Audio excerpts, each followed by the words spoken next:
Chapter 1534. Lightning that did not belong to this season flashed among the heavy clouds in the sky. Bolts of lightning fell one after another.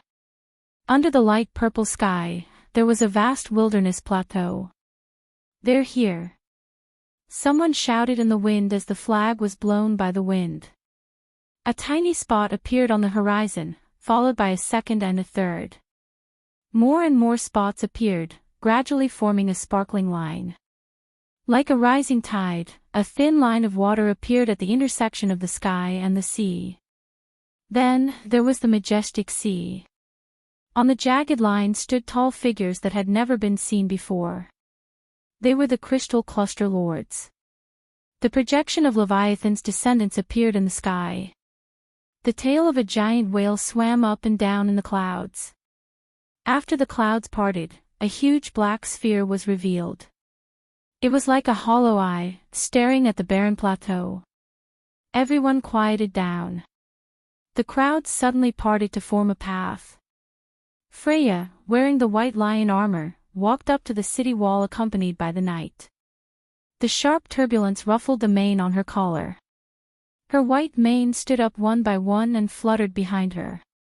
The girl's dark eyes reflected the purple lightning, and it seemed to light up her eyes. Her long hair fluttered in front of her snow-white forehead. The softness in her eyes was more charming and gentle than the heroic female knight in the past. Everyone felt the change in their commander's temperament. Freya was like a newlywed wife. She held the ring tightly and pursed her lips as she looked at the scene. A few kilometers away, the trembling of the earth could be heard. The cold wind came from the plateau of Karsuk. It blew along the Tosankade forest and across the entire southern territory. Everything withered and frosted, and the world was already covered in silver. Brando stood in the biting cold wind. The wind seemed to carry the scent of the distant plateau. It was warm and familiar. He lowered his head and looked at the strand of hair in his hand. It was still tied with a ribbon. He could not help but feel lost. She was gone, but her fragrance still lingered.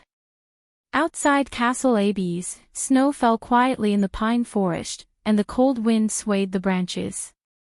Under the tall black pine, Haru stood beside his sister. The rolling snowflakes pulled at his long cloak, but the young king did not say a word. His bright eyes glistened with tears as he looked at his teacher. "Even if we can see each other off for 1,000 miles, we still have to part in the end."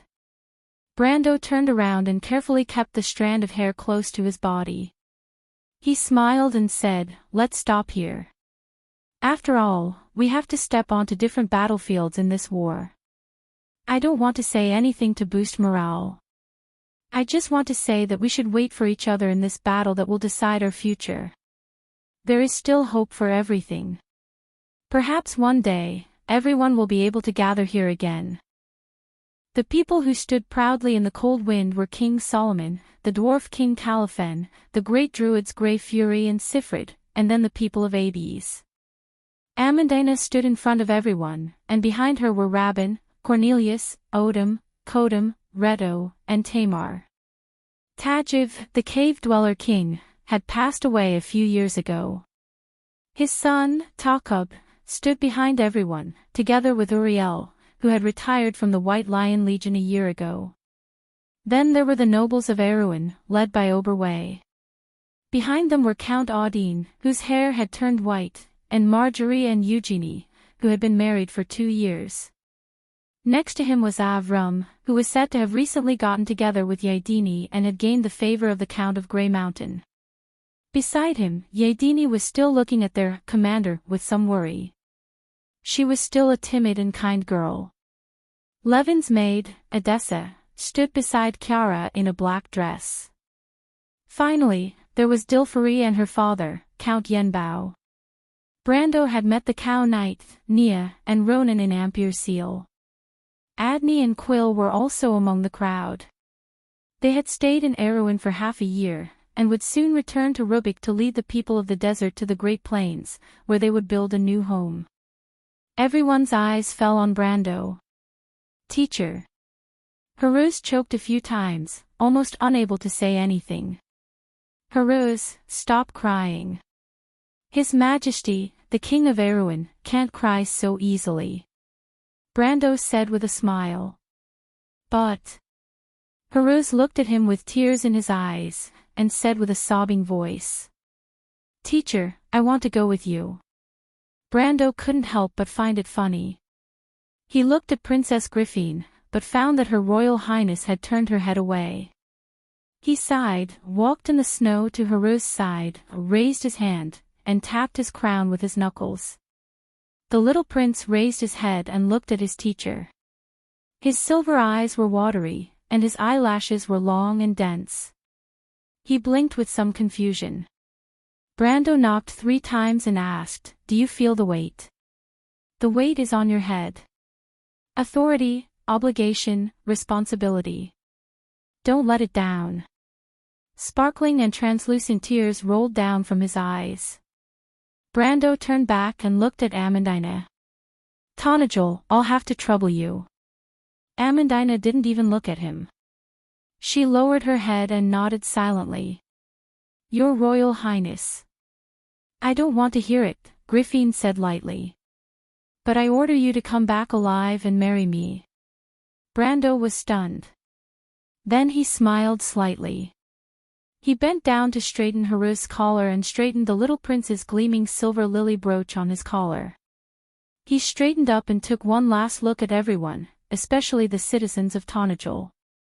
His gaze swept over the familiar faces one by one. Then he turned around. The wind and snow rose all over the sky, as if only a lonely figure was left. There was silence in the snow. The faint winter sunlight slanted into a beam and sprinkled in the corridor. The patter of footsteps came closer from afar. Sue held a large pile of clothes in her hands and walked in the empty corridor expressionlessly. The sunlight cast a crisscrossing shadow on her face, revealing her healthy wheat-colored skin. Her appearance had become more and more picturesque over the years. Due to her tall stature and slender figure, this daughter of the Red Copper Dragon had long been a well-known beauty in the Ferber region. Many nobles had openly or secretly expressed their admiration for her.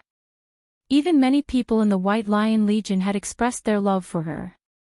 The young commander of the Silver Fleet, Manrique, was one of the many suitors. But the girl refused all of them without hesitation. For many years, she had been quietly leading the Abbey's castle as the head maid. In fact, she had taken over Fullerne's job in the past. She stopped in front of a door and knocked. Then she turned the knob and pushed the door open. Miss Yuta, change of clothes. However, the situation in the room made Sue stunned for a moment. The snow-white bed was empty, and only the messy bed sheets proved that someone had been here before. The window on one side was open. The cold wind poured in from outside. The curtains fluttered. The snow even fell on the desk, then melted into ice water and dripped onto the wooden floor. Miss Yuta. He walked silently in the wind and snow. In her memory, the entrance of the tomb was near the bottom of the valley, and the few broken pillars were still standing there. Amidst the bushes, the pillars were covered with a thick layer of snow. The stone pillars were not maintained properly, and their condition was worse than before. Many of the words on the pillars had been smoothed out. After arriving here, Brando stood there for a moment. The scene when he discovered this place was still fresh in his mind. Although some details were already blurred, his memory of the people and things had become even more vivid. He could still remember the names of the White Lion Legion's knights. Some of them died in Ampere Seal, Menta, or Cruz. Some were injured and left the White Lion Legion, and some were already married and had children. There were also some who were still fighting on the plateau of Karsuk, fighting for the future of mankind. Brando's hand gently pressed against his chest. His heartbeat was slow and strong, but his thoughts were very complicated. He could always vaguely see the merchant lady in front of him, frowning as she looked at him. He reached out to pinch her face, the delicate touch still lingering in his fingers.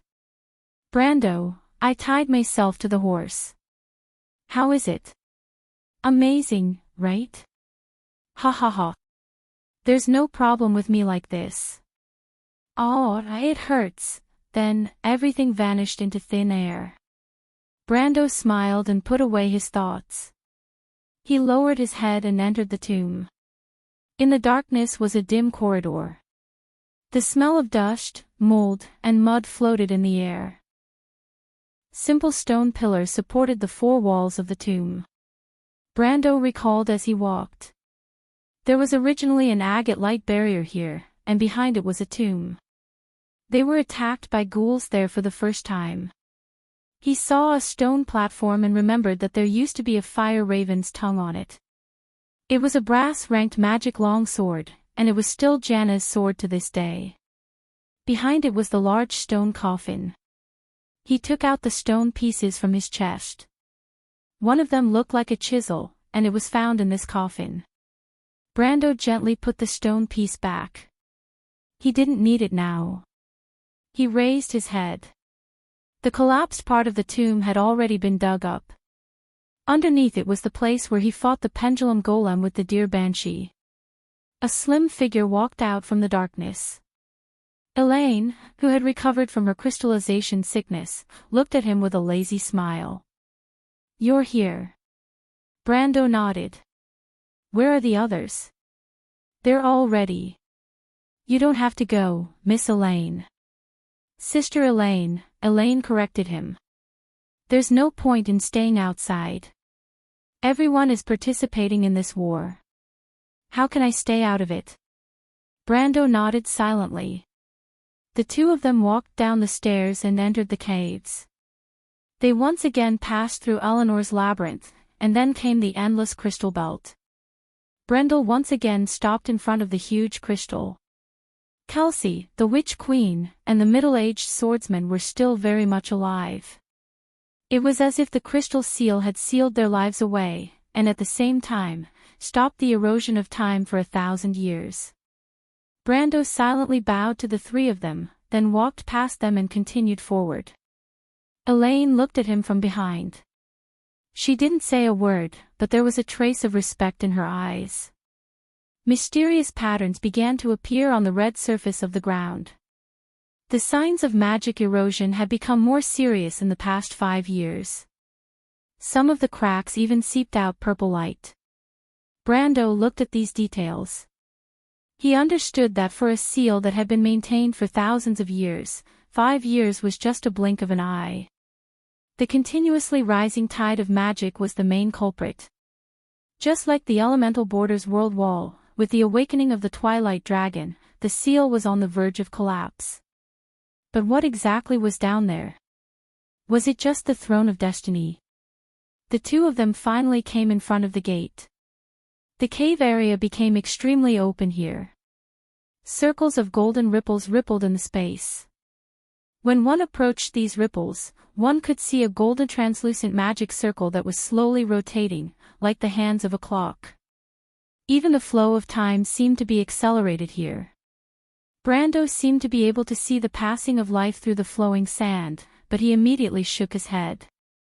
He knew that it was just an illusion caused by the distortion of the huge magic power.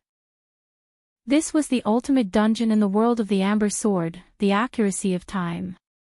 Brando saw other people here. The Shire, Metisha, Mephistopheles, and Hippamra were standing in front of the gate. The Nightsong Tiger and his team, Malurcha and Ropar, were further away. When he arrived, a joyful cheer came from the darkness. The little female dragon appeared from the other side of the darkness. Flora stood not far from her. Allah's golden pupil seemed to be burning with a circle of flames as she looked at Brando. You're finally here. I've been waiting for you for a long time. Brando looked at everyone first. His gaze met each of his subordinates one by one, and they responded to each other's gazes. Then he replied to Allah's, thank you for coming. The little female dragon raised her chin. Of course, Mithril is enough for the mortal battlefield. But this war is equally important to us. After all, this is a direct battle with the Twilight Dragon. Solomon hopes that the dragons can also contribute. After all, we are the last of the golden race. Of course, the key is that I'm worried about you. The key is the last sentence. Flora said. Alaz looked at her partner in annoyance. Brando smiled, but his gaze fell on a person in the crowd. Scarlet. The Highlander girl's face was slightly pale, and she subconsciously took a step back. No matter what, this was the first time she disobeyed the Lord's orders. But she clenched the spear in her hand. She knew what this battle meant. No matter what, she would never leave Brando again. The girl had already made up her mind. But Brando looked at her and did not say what she expected. Instead, he said very seriously, "Follow me closely later. You're slightly weaker."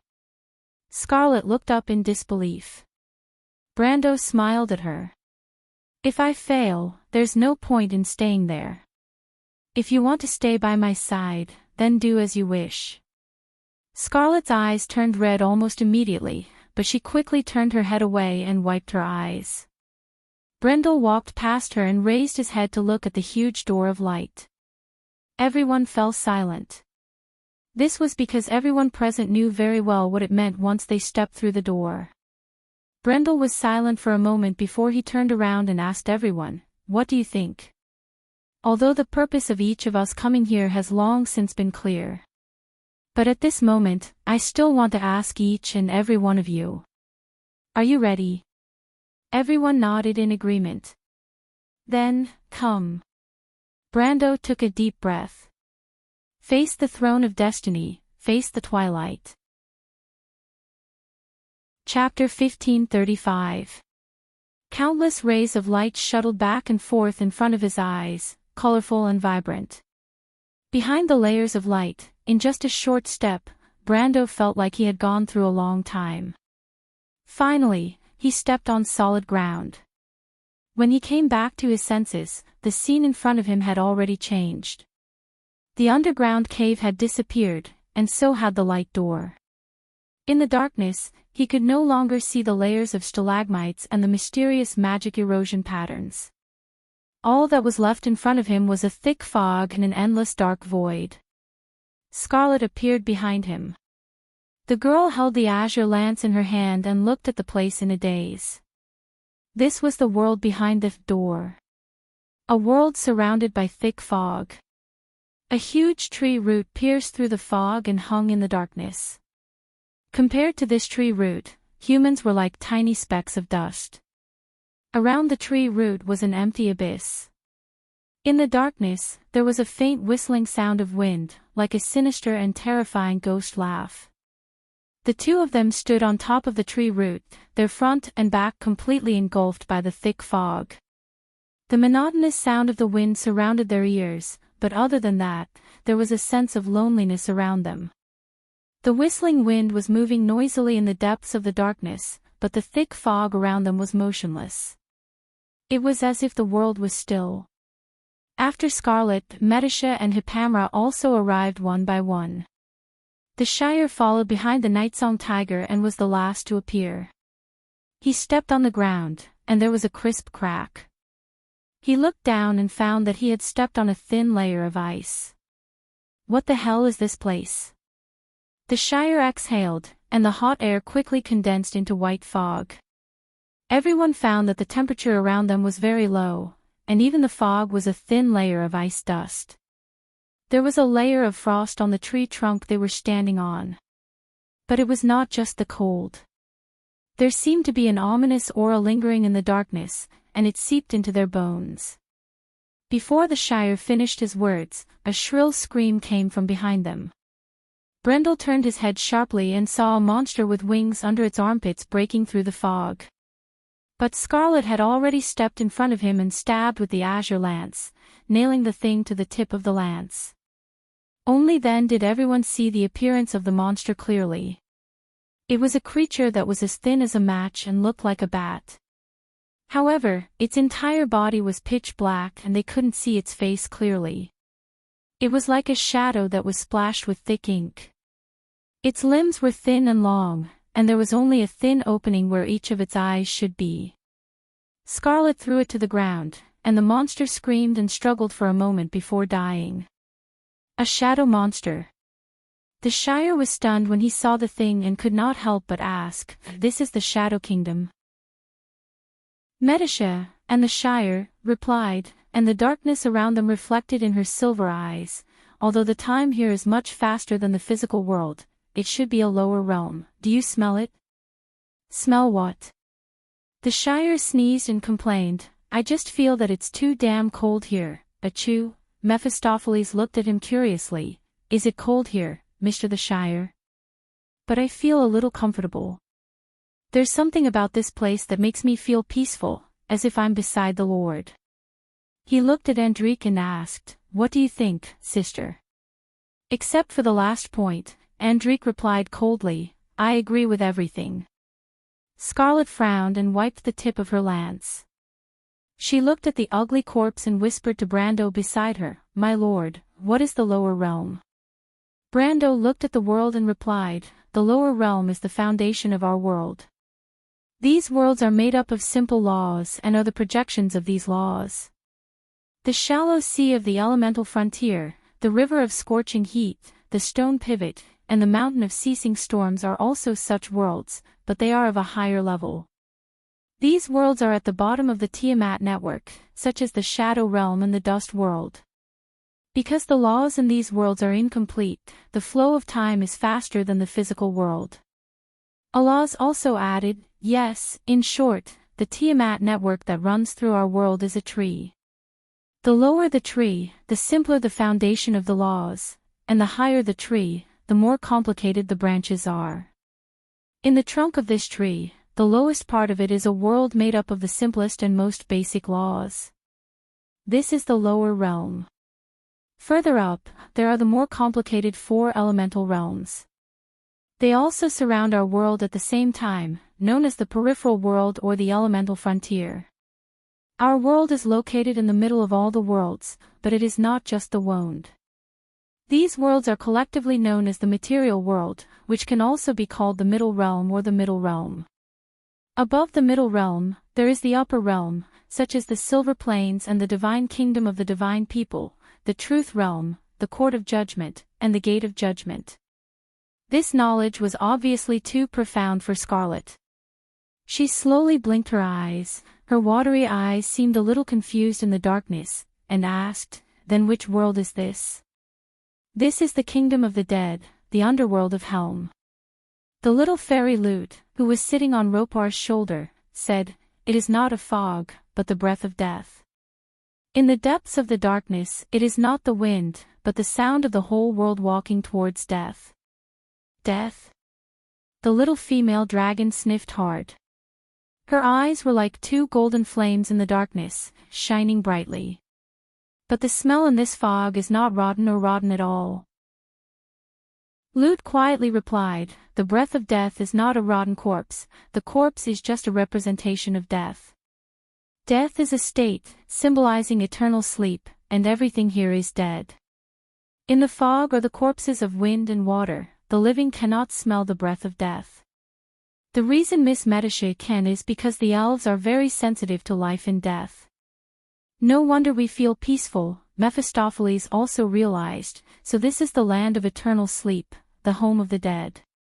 But Allahs was still not satisfied, and continued to nitpick, "Everything here is dead. But aren't we still alive?" "That's because we didn't come in through the normal way." The fairy on Malurcha's head stood up, she grabbed two long antlers and said, "Although I don't know why ABs can lead to the underworld of Helm, this is obviously not the real entrance to the kingdom of the dead.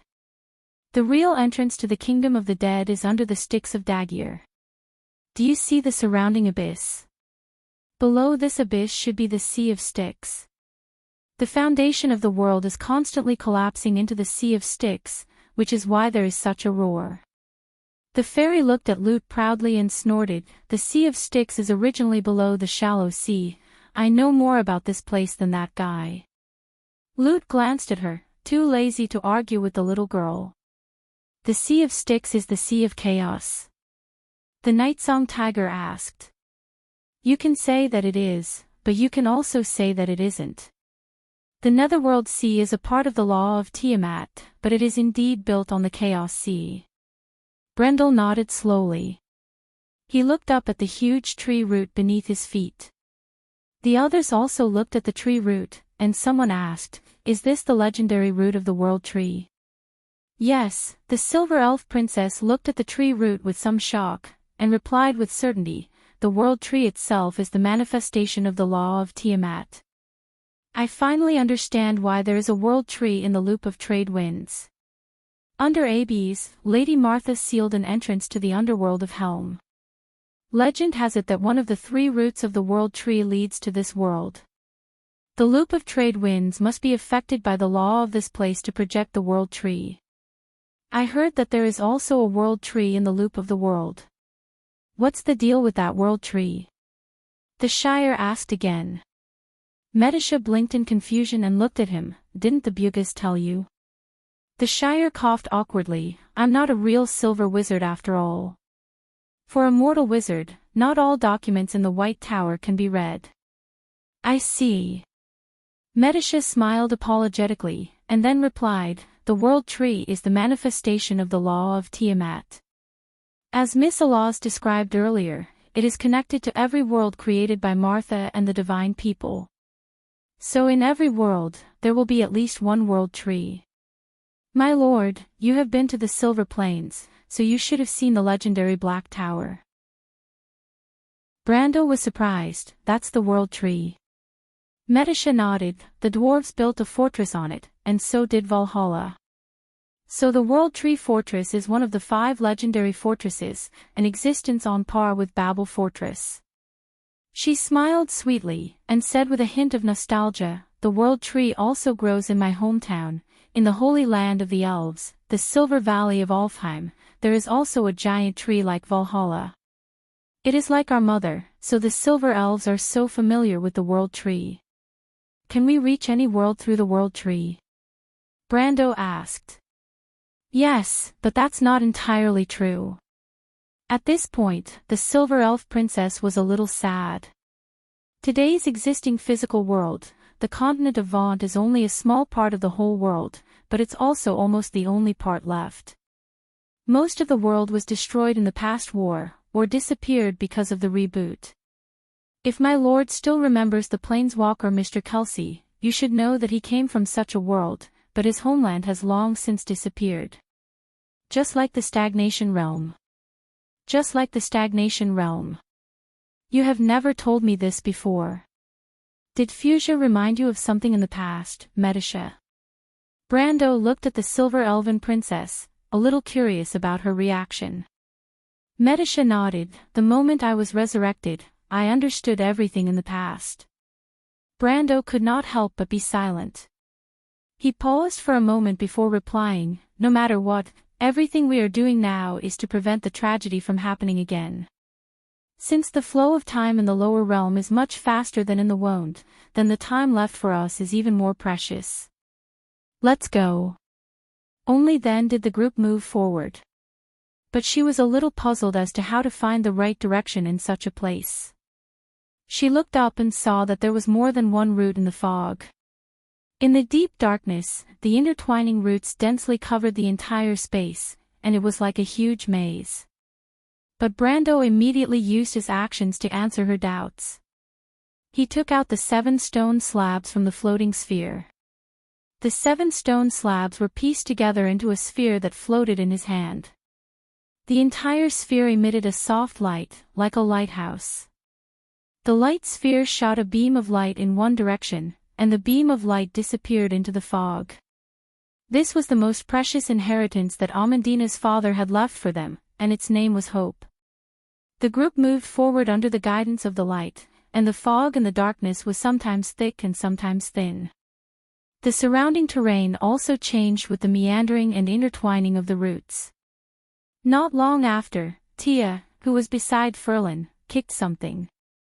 She screamed in shock, and Brando rushed forward to support the little girl, only to find that Tia had kicked a corpse. The corpse had the typical characteristics of an insect-like creature, like some kind of arthropod, but its body was made up of pieces of translucent purple crystals. Brando only needed a glance to know what kind of creature it was. He frowned slightly, not expecting to see such a thing here.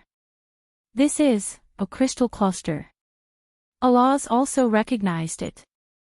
This is not a normal crystal cluster, Brando replied, this is a crystal cluster, Lord. Strange, did the dusk invade this place? The Shire walked up from behind, and lightly poked the corpse with his staff. With a soft crack, one of the crystal cluster corpse's legs disintegrated and shattered into pieces. He saw this scene and shook his head. This thing has been around for a long time, and is not a product of our era. In the past, even the kingdom of the dead had a dusk war. It may not be the main battlefield, but the underworld of Helm is the kingdom of the goddess of the dead moon. Before she fell, she was also a powerful god, so it is not strange that she fought with the minions of the dusk. Alaz replied, and she frowned, I even have a suspicion that this is the battlefield where she fell. Everyone subconsciously raised their heads and looked forward. In the fog in front of them, a long bridge had appeared out of nowhere. What is that? The little fairy Fenice asked subconsciously. But Medisha raised a finger and said to everyone, shoo, behind the fog, 2 crimson light spots appeared. They looked like 2 balls of fire floating in the air, swaying slowly as they got closer and closer to the group. Soon, a tall figure appeared behind the light spots, and Brando could see that it was a huge skeleton. He used to think that Cabias was the strongest skeleton he had ever seen, but compared to this terrifying skeleton, it paled in comparison. It was actually the skeleton of a giant. He held a huge anchor in one hand and a lantern that emitted light that could penetrate the fog in the other. He swayed as he walked forward. Is that an undead? Someone asked in a low voice. It is not an ordinary undead. Brando recognized the skeleton and gulped. That is Modgud, the king of skeletons, the guardian of the bridge of the dead, the ancestor of the undead. It is said that it will not allow the breath of the living to enter the world of the dead and disturb the peace of the sleeping. My lord, do you mean that it will not let us pass? The Nightsong Tiger asked. Then what do we do? Scarlet frowned. That is simple, the Shire replied, we kill it of course. Chapter 1536. Under a wave of bright radiance, Valhalla's main trunk gradually disappeared, turning into scattered pieces of light from bottom to top, all the way until the branches and leaves. In the end, the specks of light dissipated bit by bit, leaving behind only a vast forest and clear winter sky in the empty valley. Amandina stood rooted to the ground for a moment until the wind blew the strands of hair in front of her forehead. She lowered her head and put on her veil. She turned to the 2 white lion knights and said, let's return to Ferber. A knight opened the door of the carriage for her. Amandina took one last look at the valley where Valhalla was before she entered the carriage and closed the door. Under the escort of the knights, the carriage slowly moved forward, passing through the familiar forest. Amandina had passed through this path more than once to return to Abes. The quiet forest allowed her to calm down and think, but today the forest was so quiet that it annoyed her. Just like the unusually cold and cheerless Furze Hill at this moment, the unpredictability of the future, uneasiness and hesitation, lingered in her heart. She only felt helpless when she was alone. When Amandina thought of a terrible possibility, that she would never see Brando again, even her heart tightened. Amandina's face was frighteningly pale, and she was on the verge of tears, but she held the seat tightly and silently prayed that everything would eventually pass, and that Lady Martha would protect that person's safety. But the violent shaking of the carriage woke her from her thoughts. Amandina suddenly raised her head and heard the whistling of the air being torn apart outside. Arrows were shot at the carriage, and she quickly lowered her head in fear. The knight shouted outside the carriage, "It's the scum of the Order of Chaos, be careful, protect the carriage." Then came the sound of weapons clashing. The enemy's silence made Amandina's heart sink. It meant that they were well prepared, and there was no need to bluff. This was a premeditated ambush. She opened the drawer under the seat and took out a small cane. At this time, the door of the carriage was opened, and a white lion knight stood outside. The situation seemed to be as bad as she had expected. The knight looked anxious and said, "Miss Amandina, please come with me, we will cover your escape." Amandina nodded and jumped off the carriage quickly. She looked back and saw a large number of grey-robed swordsmen coming out of the forest from another direction. The White Lion guards were retreating because of the lack of manpower, and there seemed to be crossbowmen in the dark. But before she could see clearly, the knight grabbed her hand and dragged her to the side of the forest. The three of them panicked in the forest and didn't dare to stop for a moment. They climbed up the nearest hill in one go. When they looked back, the forest in the distance had already quieted down. But this was not necessarily a good thing. At this time, the two knights in front suddenly stopped and said with surprise, "Miss Jana." Amandina looked in that direction, panting, and was surprised to see the mercenary leader alone in the forest, looking at them with a smile. The two knights beside her subconsciously wanted to go up to her, but she had a bad feeling and hurriedly shouted, "Wait, don't go. Miss Amandina, that's not an illusion, One of the knights turned around to explain, but before he could finish, he groaned and was shocked to see the bloody tip of a sword piercing his chest. The other knight who walked forward also fell to the ground with his eyes open, his head twisted in the hands of a tall cultist. The two cultists looked back at Yuta, but Yuta did not look at them and replied, "What are you still doing here? Go and get rid of him." The two cultists bowed respectfully and left with the corpse. Yuta came to Amandina's side with a smile. She gently lifted Amandina's delicate white chin with her finger and said, "Long time no see, my dear Miss Amandina. I said I would remember you." Amandina looked at this person hatefully. The mercenary leader's eyes were obviously a ring of golden flames. Although her expression was frivolous, there was some dullness in the depths of her eyes. She panted slightly and replied, "You have already controlled Miss Yuta 3 years ago. When you realized that the Cisalds might fail, you had already abandoned them and arranged another chess piece." You guessed right. You also let these people in." Amandina frowned and asked, "But I'm curious, you have been sick for 3 years, how did you arrange these people to enter Tonajal without me knowing?" Yuta smiled happily, "I am a Roman, I am the mistress of this place." "My dear Amandina, don't you remember this fact? You are not a Roman at all." Amandina replied word by word, "Don't play your tricks in front of me, Twilight Dragon. You are not even 1,000th of the Roman lady. But I understand, you are a merchant. You used the Roman lady to prepare a backup plan for Mr. Brando." Yuta smiled and patted her face, "You are all right, but it is meaningless." Amandina struggled. She wanted to say something, but the mercenary leader hit the back of her head hard and she fainted. The wind in the Karsuk Highlands carried a faint smell of blood. It was said that it was the smell of the blood of the heroes who had dried up on this land for thousands of years. Now the wind rose again, and the descendants of the heroes once again picked up the weapons in their hands. But this time the enemies they faced were no longer the undead. The line on the horizon was becoming more and more obvious. It seemed to reflect the sun, revealing a faint purple luster. The crystal cluster lords stopped in the midst of the crystal creatures and raised their heads to release high-frequency sound waves. This ear-piercing scream was transmitted through the resonating crystal towers on the battlefield. It was like a gust of wind blowing through the sea of purple crystals, and the sea began to ripple. The shaking of the earth was becoming more and more obvious. But in front of them, looking down from the sky, the human alliance had already formed a formation on the highlands. Behind them was the outer wall of the Golden City Citadel. Behind it was a continuous chain of fortresses that extended across the uneven landscape of the Turtledove Valley. Pieces of silver banners fluttered with the wind on the highlands, extending beyond the horizon. Following the command, the first row of spearmen had already flattened their spears, and huge tower shields were erected one after another. Pairs of young eyes were hidden behind the large shields. Their brown eyes reflected an uncountable amount of purple light.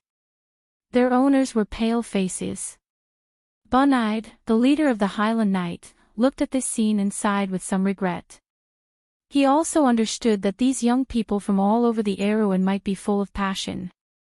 But passion could not change anything here. These people were just unprepared newbies. He could only hope that the first blow would not come too suddenly. He hoped that these young people could hold on. In the distance, the Highland Knight held the flag in front of the formation and constantly sent back information about the front. The Crystal Cluster Vanguard has left the main formation and is accelerating. Distance of 1,300 meters. Maintain the formation. Distance of 700 meters, be careful not to let them get close to the city wall and cause damage. Distance of 500 meters, enter the projectile range, but when the last command was issued, the Silver Elf Forest Song Blade Legion on the city wall was making the final preparations. Their commander, an elegant lady, Medish's descendant, was watching this scene with narrowed eyes. When the sea of crystal clusters crossed the clear line on the battlefield, the lady raised her slender eyebrows and raised her hand. Elves, my sisters, everyone carefully check the stability of the gray crystals on the arrows. Every arrow must be enchanted. Remember, pure projectile attacks have no effect on the crystal clusters. Don't waste your strength. Herald, report the readings. At this time, a human knight took the opportunity to shout. Target area 4 to area 7, distance of 700 meters, elevation of 47 meters, wind speed of 40 meters downwind, projectile fire. The Silver Elf commander nodded, bow, regardless of whether it was the archers of the humans or elves, they all raised the longbows in their hands. There was a flash of light on the city wall. Many people turned their heads. But the first thing they saw was not the dense rise of arrows, but the fleet that suddenly appeared in the clouds. The gloomy dark clouds in the sky suddenly separated. A silver fleet descended from the clouds like a silver light spot. When these floating ships just appeared, their left and right sides were already shooting out roaring cannons. It was like a rain of steel falling from the sky. Countless golden lines connected the sky to the earth. The light of steel and fire plowed through the Crystal Cluster Army's attack. In the roar of explosion, the Crystal Cluster Vanguard at the front was directly disintegrated and defeated. The Tonajal people had arrived. A green light fell from the sky and landed in the middle of the battlefield. Huge roots swept in all directions and fell heavily on the ground. At that moment, tens of thousands of crystal clusters turned into ashes. The attacking vanguard was almost completely destroyed. Everyone held their breath and looked up at the giant tree that suddenly appeared on the battlefield. It covered the sky and the sun, verdant like a dream. Valhalla, Monica's voice resounded throughout the battlefield, arrival. The Silver Elf lady also looked up at the scene and then waved her hand vigorously. Release. A faint voice came from the wind. Buzz, a dazzling light spot rose against the wind. Those were the enchanted arrows. This storm drew an elegant arc in the sky above the battlefield. Like a rainstorm, it fell into the Crystal Cluster Army. In an instant, continuous flashes of light shone on the plateau. The violent explosion tore the weaker crystal clusters into pieces. The momentum of the attack was stopped. But before people could cheer, after the smoke dispersed, the main force of the Crystal Cluster Army appeared behind the thick fog, the heavy crystal bees. For these heavy crystal bees at the back, their numbers were so shocking that the explosion of the gray crystal bees did not have any impact at all. The wreckage piled up like a mountain in front was pushed away by the crystal bees at the back. They continued to move forward like waves. With a sharp whistle, these huge monsters had already begun to speed up and crash into the Human Alliance army. The ground shook violently. A thin layer of smoke could be seen rising from the dry dust a mile away. The formation of the Alliance army was subconsciously affected. Some places even began to retreat. This made the commanders very angry. Bun-Eyed also frowned. In the sky, Enrich gave the order for the second volley with a gloomy face. The magic and artillery roared again. From time to time, flashes of light and fireballs rose from the sea of crystal clusters. But it was useless. In the blink of an eye, the Crystal Cluster Army and the Human Alliance Army collided heavily. As soon as they came into contact, the Human Alliance Army began to retreat. After a mere 10 minutes of battle, the two Acropolis were already exposed to the attack of the Crystal Cluster Army. The Tower Mages also joined the battle. But they could not stop the power of the Crystal Cluster Lord. A crystal cluster that was almost as tall as a small mountain climbed up the city wall. It raised its feet and landed heavily. With a loud bang, one side of the Acropolis wall collapsed. The purple sea rushed in. The Acropolis was like a piece of driftwood on a turbulent sea. In the blink of an eye, it disappeared. In the direction of Gold City. A silver elf lord with a face full of hardships looked at this scene expressionlessly. Behind him, on top of the city wall, the elves were gathering. One by one, silver dragons appeared in the vision of the elves. Lord Norn. An elf knight wearing a pointed silver helmet and silver scale armor came to his side. He bowed respectfully and replied, "The knights are ready. They can attack at any time." The elf nodded, took off his cloak and walked back. He took a golden helmet from his attendant. He put on the helmet and pulled down the metal visor. Only a pair of sharp eyes could be seen. On the helmet, a sculpture of a golden dragon with its wings spread stood with its head held high. Norn raised his head and said casually, "Gather, Dragon King's knights." A long and melodious sound of a horn was heard. Countless dragons flew up, covering the sky and covering the earth. On top of the Acropolis wall, Freya was looking at the direction of the battlefield for a long time. She saw the silver dragons cutting through the formation of the Crystal Cluster Army like sharp blades, especially the commander. He had single-handedly killed the Crystal Cluster Lord that was as big as a mountain, and his personal guards were all extraordinary as well. The situation on the battlefield began to reverse with the addition of the Dragon King's knights. "That's Lord Norn, the legendary hero of the Silver Elves for 1,000 years. Allium Japonicum's voice came from behind her. He also participated in the War of the Holy Saints as a Dragon King's knight. He used to be Medicia's subordinate." "I'm thinking," Freya replied softly, "have they been fighting the Twilight for 1,000 years?" Allium Japonicum nodded. "Maybe. That's the Silver Folk. Each of them is so much stronger than us." Freya sighed. "And the dragons? Even they have been defeated by the Twilight. Now that the Twilight Dragon is about to awaken, can we really defeat it? Do you believe in Brando? What about you?" Freya looked at her strangely. Brando had already told them about Allium Japonicum's origin, but compared to Brando's own bizarre experience, it seemed to be nothing. But when she thought of Brando's past memories with this woman, she could not help but be curious. "Allium Japonicum, you should know more about Brando, don't you?" "I know Sophie." Allium Japonicum smiled. "I smell something wrong." Freya blushed and touched the ring on her finger subconsciously. "I believe in Brando, but I don't know how much we will have to pay for it." Allium Japonicum shook her head and said nothing. Freya also unbuttoned her cloak and walked down the city wall. "Where are you going?" Allium Japonicum looked at her curiously. Freya turned around and answered seriously, "But no matter what, any price is worth it. The Crystal Cluster's attack has been stopped, now it's our turn to counterattack." As if in response to the Silver Elf's horn, the Human Alliance also sounded a horn. That was the horn for a counterattack. A group of White Lion Knights appeared in the center of the alliance. That was the spearhead of the counterattack. Freya walked in front of everyone in her silver armor. The White Lion's battle robe was draped over her body.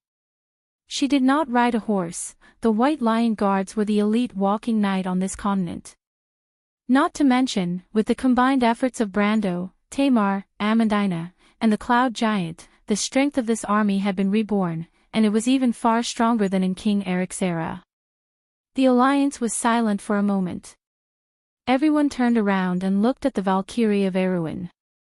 Although she might still be a little inexperienced, she had already made a name for herself in the past battles. Even the female sword saint of the Kurlutz Empire, the head of the Azure army, was full of praise for her. Now, not only was she a sword saint herself, her military accomplishments had far surpassed her teachers. In many people's hearts, she was the Erwin's Darius of this era. Freya did not say much. At this point, there was no need for words. Everyone's heart was surging with excitement and their blood was boiling. Everyone should understand what kind of war this was. She unsheathed her sword with a clang and pointed the shiny tip of the sword forward. The White Lion Knights understood their direction. They attacked forward and broke through the enemy's main formation. Their goal was the resonant crystal tower in the middle of the Crystal Cluster army. Chapter 1537. One or two arcs of light streaked across the sky above the battlefield, and the brilliance of magic intertwined with each other. Occasionally, stray arrows would hit the towering resonant crystal tower, and the brilliance of the explosion outlined a hemispherical network. In the cloudy sky, the Sorcerer King in a purple robe stared at the huge black sphere in the middle of the battlefield with a solemn expression. It was the passage through which the goddess of the dead moon had teleported to this world. At this moment, 7 or 8 light portals opened one by one beside him, and a few craftsman sorcerers walked out. The crystal clusters in the distance discovered the enemies in this direction and flew over with a sharp whistle. Beside him, Tolman looked over, and his eyes flashed with silver light. He opened his 5 fingers, and under the outline of the lines of law, countless transparent rectangles appeared in the air. The crystal clusters could not retract in time and crashed into these intertwined spaces. Like bursting fireworks, they were smashed into pieces. Tolman turned to look at the center of the battlefield and said, "The Kurlutzians have encountered the blue calamity in Alkash. Ajani has sent back news, but there is still no sign of the king of the Nen race and the crystal tyrant." Solomon nodded. Tolman said, "The Twilight Dragon may have other plans, but we can't care so much anymore.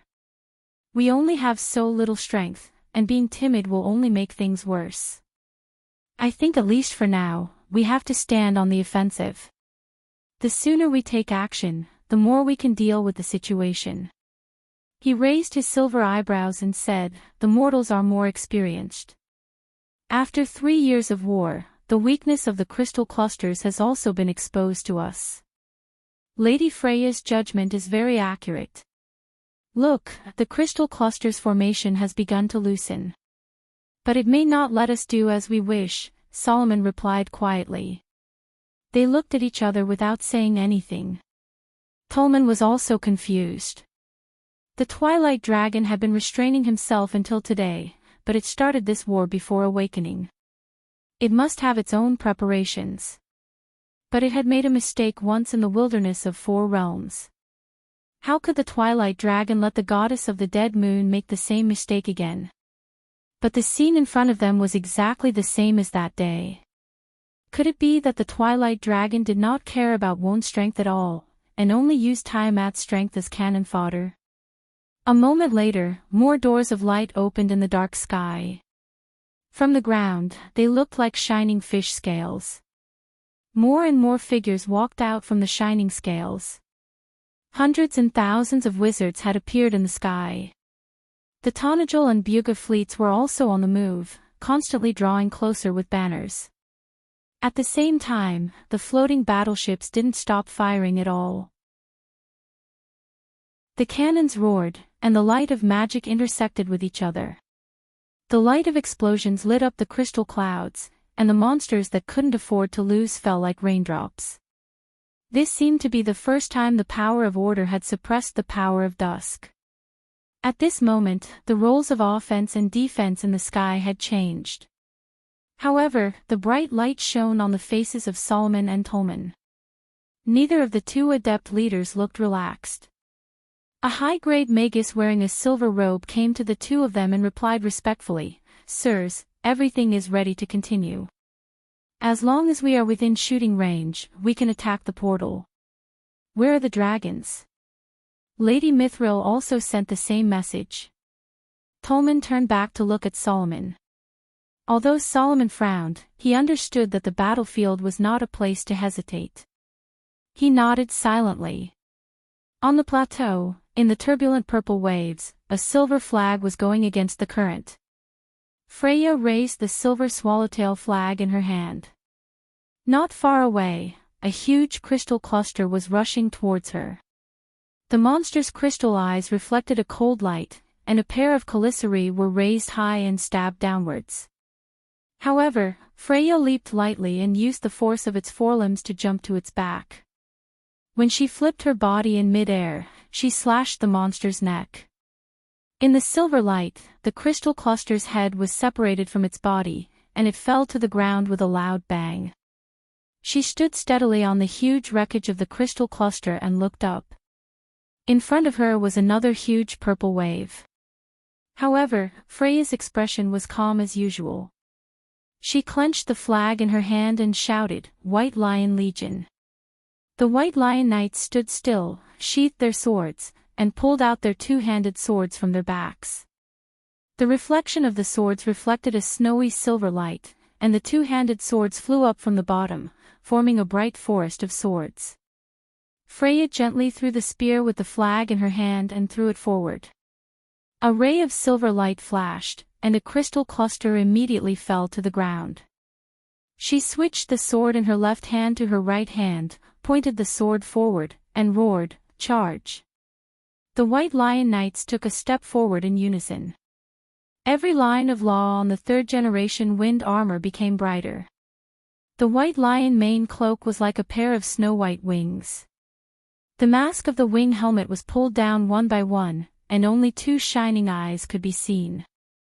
With just one step, more than 1,700 sacred runes were imprinted on the dry and cracked ground of the plateau. More than 1,000 pairs of mithril boots stomped on the ground at the same time. And the next step was a surging white wave. As far as the eye could see, it was a sea of silver. It was the charge of the sacred white lions. Just like the reenactment of 700 years ago, Freya's figure seemed to gradually merge with the commander of the White Lion Legion. On the battlefield, for the first time, the uniform drumbeat completely overshadowed the advance of the Crystal Cluster army.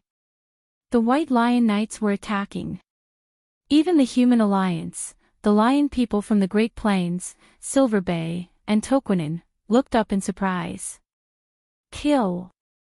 At the moment when they collided with the crystal clusters, the knights roared and swung the giant swords in their hands upward. The purple crystal wall in front of them collapsed and turned into dust. On the battlefield, the humans and the Dusk army clashed. Some knights fell, but more of the crystal clusters were defeated. The White Lion Knight was like a sharp dagger that pierced the heart of the crystal cluster army. Freya pulled out the flag spear from the corpse of a crystal cluster and looked up. The crystal tower was right in front of her. The formation of the crystal clusters began to become chaotic. They instinctively wanted to return to the crystal tower. The lower crystal clusters had no intelligence, and the crystal tower was the only way for the upper crystal clusters to control the crystal cluster army. The humans had also discovered this secret in the Long War. The crystal tower was the only weakness of the crystal cluster army. Of course, this was only for the lower crystal clusters. The chaos of the crystal clusters further divided the overall attack of the Dusk army, and the battlefield began to become a mess. When the front and back of the Dusk army could not take care of each other, the Highland Knight and the other commanders of the Human Alliance finally saw the light of victory. The long sound of the horn began to rise and fall, and the real counterattack began. Silver dragons were flying across the battlefield at a low altitude. Lord Norn's sharp eyes under the golden helmet carefully scanned the entire battlefield. The Dragon King's knight's current mission was to besiege the crystal cluster lords that would cause trouble for the mortal army. He looked up and saw that on the other side of the battlefield, in the direction of Dailingia, the Earth Army, a huge army formed by heroic spirits, was also ready to launch the final blow to the crystal cluster army. At least on the first day of the battle, it seemed that they were going to win. However, this experienced Silver Elf commander vaguely felt that there was trouble. There were too few upper battle forces in the Dusk Army. On the battlefield on the ground, Freya also frowned. Brando had told her about the division of the power level of the Dusk Army. Among the crystal clusters, the weakest were the lower crystal clusters at the bottom. Their power was uneven, and the weakest could only be compared to the lower silver humans, but the strongest could be elemental activation or even elemental enlightenment. Then there was the middle class, the slightly more powerful crystal cluster lords. They were the rulers of various broken worlds in the chaos. Even the weakest of them was above the supreme class. There were even quite a number of sages and great sages, the pinnacle of sages. However, these levels of power seemed to be similar to the mortal world. The real power of the crystal clusters was reflected in their top level. In addition to the tyrant, Estoni, who had the power equivalent to the Dragon of War, Tiamat, there were 22 other high-ranking lords. Even though more than half of these high-ranking lords had fallen in the wars of the past few eras, the remaining 5 were close to the existence of gods in this era. Fala the Orator, Task the Scorner, Arak the Formless. Fitstom the Black King, Goragalan the Giant Throat. In the war to recover Cruz, the coalition forces had once fought with the legendary crystal cluster worm Goragalan at Cloak Bay. With the help of the Bugis and the giant dragon, they repelled the high-level lord, but they were unable to kill it. The power of the crystal clusters in that battle had left a deep impression on her. And on this battlefield, none of these high-level lords had appeared, and even the number of crystal cluster lords was so small. She suddenly stopped. 100 feet, the last charge. Her adjutant was in the midst of shouting orders, and did not even notice that a charging knight had bumped into her from behind. Freya raised her head subconsciously, the silver swallowtail flag in her hand fluttering high, slightly tattered. Above the gloomy sky, 2 fleets were converging. The Bugis had gradually approached the center of the battlefield. Solomon used spatial magic over and over again to explore the surroundings. He used 4 or 5 spells in a row, but the response made him frown. Whether it was space, magic, energy flow, or the network of laws, there was no abnormality at all. Even the sea of chaos itself seemed very calm. But this did not make sense. The Twilight Dragon would not only set up a camouflage here. Tolman also patiently asked his adjutant, Alkesh, over and over again for news on the battlefield, but the news from thousands of miles away was also a little suffocatingly calm. The people of Cruz also had the advantage on their battlefield. The portal opened by the Blue Calamity in the material world was suppressed by Ajani and their Antar, and the undead army of Madara directly had the upper hand in the face of the crystal cluster. It was said that the strength of the undead army surprised everyone, and a few of the young geniuses among them had even led the Twilight army into a mess. Solomon and Tolman could not help but look at each other. The 2 most powerful wizards could not help but look at each other in the face of this strange situation. Could it be that the Twilight Dragon was really dedicated to fighting for the throne of destiny, and did not care about the outcome of the war in the material world? But at this time, the crystal ball in Solomon's hand lit up. It was a message from William. There were only 4 words on it. Be careful, illusion. Solomon stared blankly, but Tolman immediately asked, what kind of illusion can evade spatial detection? The words on the crystal ball floated, and the message changed again. The Eye of Truth. Solomon and Tolman's face changed dramatically at the same time. In this world, there was only one kind of illusion that could avoid the eyes of wizards, and that was the power of a real artifact. But every artifact came from the network of Tiamat, and was made by the gods of ancient times. Among them, there was only one artifact that was specially made for illusion and prophecy spells, and that was Sasard's omniscient eye. The Eye of Truth. Before Solomon could shout the word retreat, suddenly, a bright flash of light flashed in the northern sky.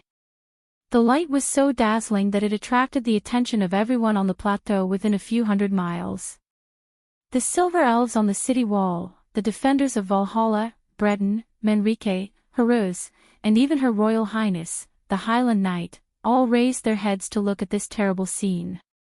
In the sky, on the flank of the Order Coalition army, the Buga fleet suddenly burst into flames.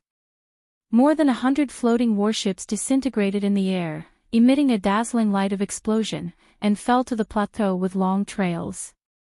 In just a moment, the Buga fleet completely collapsed, and the remaining floating warships also scattered and fled. The disintegration of their formation once again made the entire battle line in the sky even more chaotic. And in that direction, one after another, gigantic figures suddenly appeared. A diamond-shaped crystal behemoth stretched across the sky. Its body was almost like a crystal layer, and it only had one eye in the center of the crystal prism. At this moment, this eye was flickering with a strange light as it stared at the silver fleet in the sky. Every few seconds, a floating warship would burst into flames and explode under its gaze. Black King Fitstom, the most powerful of the High Lords of the Crystal Cluster. And beside him, Fala the Orator, Tas the Despiser, and Iraq the Formless revealed themselves one by one. Only Gorigalan the Giant Throat was absent. Perhaps it was because it was too badly injured in the last war, so it did not appear. But just these 4 High Lords were enough to make the whole of Wone tremble, because this was an era where the gods were no longer around. No, it could not be said that they were no longer around, because the portal of the goddess of the dead moon had obviously reached the final stage. Everyone saw a huge eyeball open in the black sphere.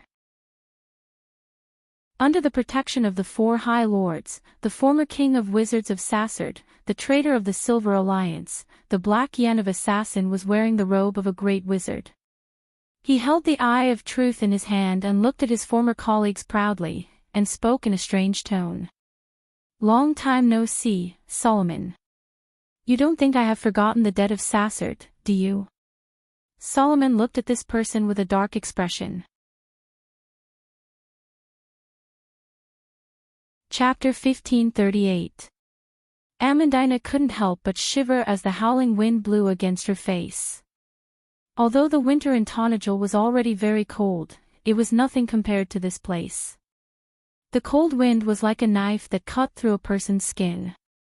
It could penetrate deep into the bone marrow and freeze the soul. A layer of frost instantly formed on her long eyelashes. The hot air she exhaled turned into a white mist that blended into the dense fog around her. After Yuta brought her through the door of light, she stopped and looked at the place with a calm expression. As far as her eyes could see, it was a world of ice and snow. There seemed to be a crisscrossing glacier in the distance. Icicles and icicles hung under the broken rocks. The wind whistled, but it could not blow away the fog. The fog surged as if it was a living monster. Yuta did not feel the cold at all.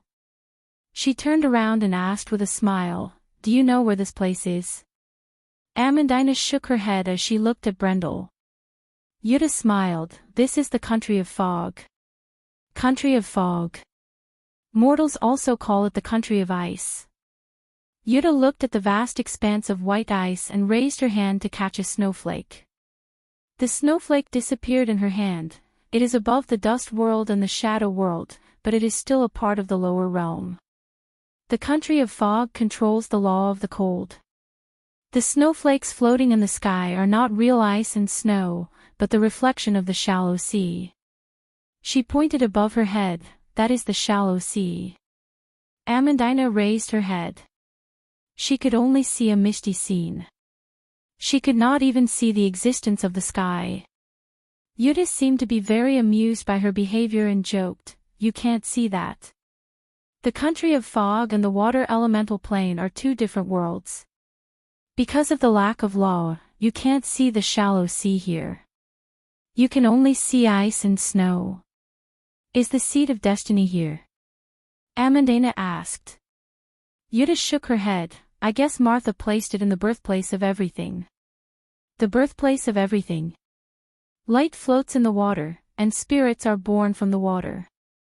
That is the birthplace of everything in your world, and also the place where she awakened. Yuta, or the Twilight Dragon, replied, "But for many generations, I have never found that place.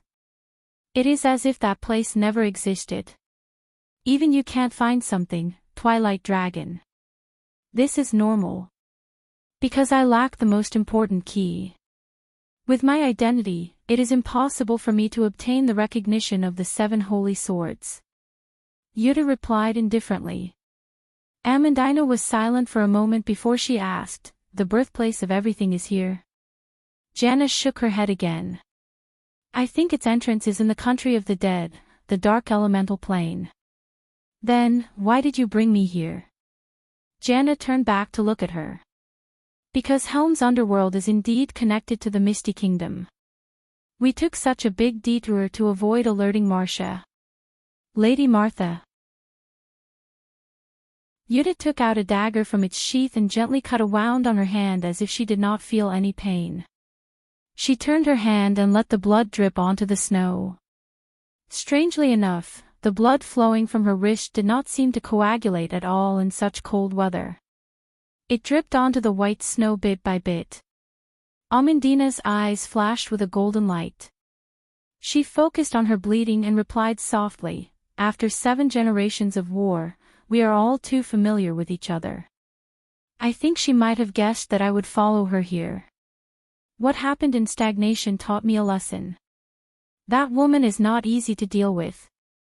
Amandina frowned. "What are you doing?" Yuta did not answer the question. She walked forward step by step in the snow and used her blood to draw a circle. The blood in the circle squirmed as if it was given life and moved closer to the center, gradually connecting with each other. When Amandina saw this scene, she suddenly understood what she was planning. She suddenly struggled to her feet and rushed over to stop Yuta's actions. Amandina took a step back, her sword appearing in her left hand at some point. She held the hilt of the sword and swung the scabbard heavily at Amandina's lower abdomen.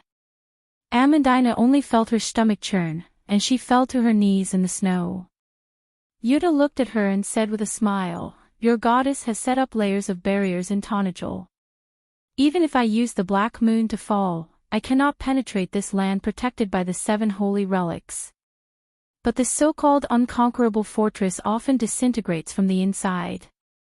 You see, what you are doing now is just a waste of effort." Amandina frowned in pain and almost broke her silver teeth. She knelt in the cold snow and looked at Amandina hatefully without saying a word. The blood in the snow began to glow little by little. The mess left behind by the last celebration a few days ago was gradually covered by the wind and snow. The city of Daelanji was dead silent. The men had already put on their armor and picked up their weapons to fight to the death with the dusk. There was only a desolation left on the streets, and there were a few tattered curtains fluttering in the wind in the square. The light of magic lit up the sky from time to time, and the sound of explosions came one after another. The whole city seemed to be trembling. But in the lonely street, there was a girl walking in the snow.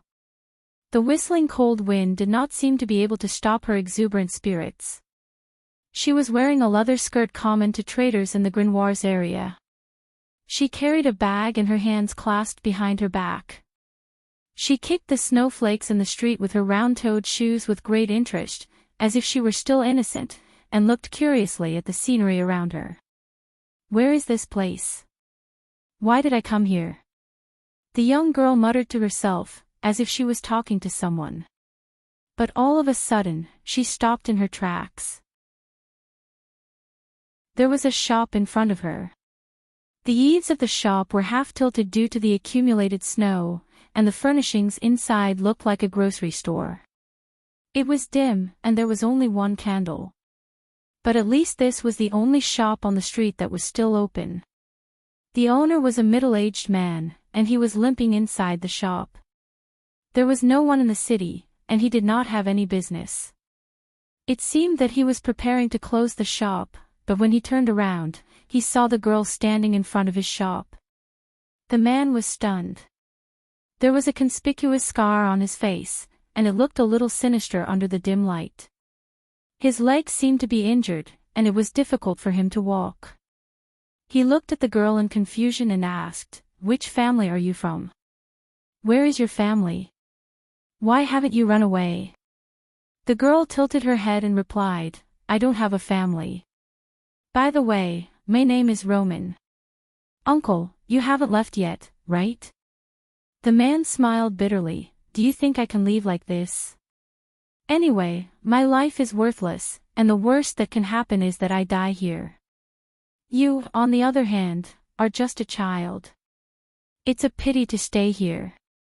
As he spoke, he struggled to move his body, allowing Roman to walk into the shop. Romaine curiously looked at the furnishings in the shop. She felt a sense of familiarity in her heart. It was as if she remembered the time when she was bargaining with others in a shop like this. There was also a frowning young man standing next to her. But those memories were vague and distant, and even she did not know what was true and what was false. "Forget it, let's not talk about those unlucky things. Little girl, what do you want to buy?" The man limped to the counter and asked. Roman's gaze fell on an old sugar jar on the shelf. It was a beautiful glass jar filled with colorful candy wrappers, but the surface was a little mottled. The lid was still intact, and it was fastened with a golden buckle. It was like a dream that reflected the past. She looked at the jar and was in a daze for a while. "Brando, I want that sugar jar. But we don't have that much money." "Hee, when we have money in the future, I must buy it. By the way, why don't we borrow some from Freya?" "Don't even think about it." The man followed her gaze, pointed at the candy jar and asked, "You want this?" He looked at the sugar jar and gently picked it up, revealing a nostalgic expression. "This is my birthday gift to my daughter." "Birthday gift?" The man nodded silently. "Your daughter. She died during the First War of the Black Roses." "The First War of the Black Roses?" Roman blinked slowly. "What?" She gently shook her head. "What a terrible war. It was not easy for me to escape at that time." This sentence actually caused the middle-aged man to be in a daze for a while. After a long time, he finally replied, "Yes, if she could escape at that time, she would be almost as old as you. Can you sell it to me?" The man silently looked at the sugar jar and nodded, "If you like it." The merchant girl dug into her purse, but could not help but look up with a little embarrassment. "Can I buy it on credit? My money was taken by that evil woman." The man looked at the girl with a dumbfounded expression. "Can't I?" He helplessly shook his head and put the sugar jar in front of her with a bitter smile. "Speaking of which, what's the use of money at this time? If this thing can satisfy you, then it's enough." Roman held the sugar jar with both hands and nodded, "I will take good care of it." As she spoke, she looked at the snow outside and slightly frowned. "Are you going back, little girl?" The man suddenly asked, "Where is your home? Do you want me to send you back?" Roman nodded, then shook her head. "I don't have a home," she replied, "but I really have to go. That evil woman is calling for me." "Evil woman?" Roman smiled sweetly at him. Then she gently took a step forward, as if a door of light had opened in front of her, allowing the merchant girl to step in. In just a blink of an eye, the girl and the sugar jar in her hands disappeared without a trace. The middle-aged man stood there dumbfounded, unable to move for a long time. Yuta slowly closed her eyes, and the golden light in her eyes gradually faded. She stared at the magic circle, and the light in it became brighter and brighter. Suddenly, a black door of light gradually opened. Roman gently walked out with the sugar jar in her hands, stepping on the soft snow, but it did not let her sink half an inch. She looked at Amandina with some surprise. Amandina, why are you here?" "Roman." Amandina looked at the merchant girl in shock. You changed back." Roman's expression became serious, and she sneered, "Of course not." Then, under Amandina's stunned gaze, she casually threw the sugar jar in her hand. The glass jar rolled twice in the snow, and the two lids were knocked open. The sugar wrappers in the jar suddenly flew with the cold wind and fell to the ground. Roman heaved a sigh of relief and said, This body is getting worse and worse." She turned around and looked at Jana. The female mercenary leader had already fainted due to excessive blood loss. She then turned back and smiled. "How about it, I still came here. Did you really think that I let the Sausalds cause internal strife in Erewhon for nothing? Although that dog is a little stupid, it still has some use." The Twilight Dragon stared into Amandina's eyes, and under her intense gaze, Amandina only felt her vision darken, and beads of sweat seeped out of her forehead. She panted slightly and replied with difficulty, "You bewitched the Sausalds, to cause internal strife in Erewhon, just for this purpose." Roman shook her head. "That's not necessarily the case, but my original body hasn't awakened yet. If you didn't act so quickly, I wouldn't have to go through so much trouble." What do you want to do?" "I already knew that the beacon was in that guy's hands, but it doesn't matter, just think of it as him leading the way for me. But you are more important, my dear Amandina. There can be many beacons, but there is only one key. Don't even think about it." Amandina suddenly widened her eyes. This was because the merchant girl's face was almost touching hers as she stared into her eyes. Under Roman's long eyelashes, her beautiful eyes stared into Amandina's gaze without blinking. The Twilight Dragon opened her mouth slightly and exhaled, saying, "That's not necessarily true, my dear Amandina. Have you forgotten, we are friends? Two golden lights pierced into the depths of Amandina's heart, and in a moment, Amandina fell heavily to the ground. Roman smiled and clapped her hands. She looked at the sleeping Amandina with satisfaction and slowly came to the edge of the broken glacier.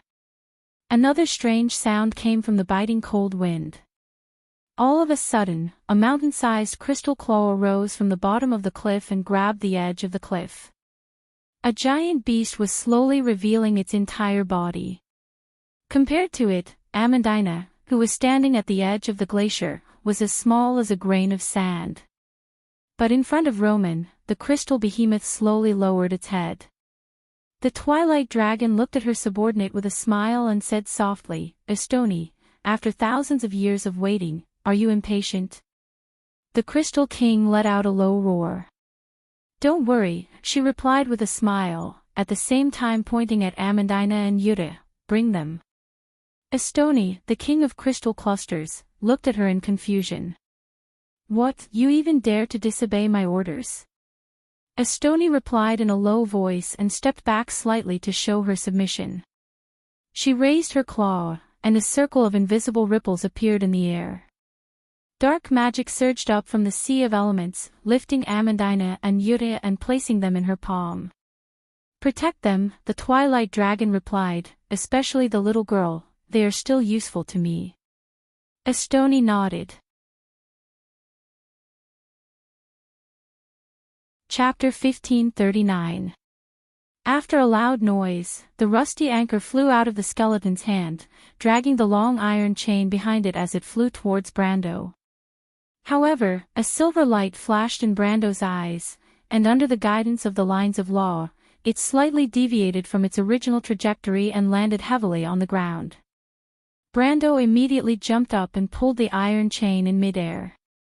His godlike strength was not inferior to the mythical King of Bones, and it staggered forward. Brando grabbed the iron chain and used it as leverage again. The flash strike sword art followed like a shadow and stabbed towards the huge skeleton.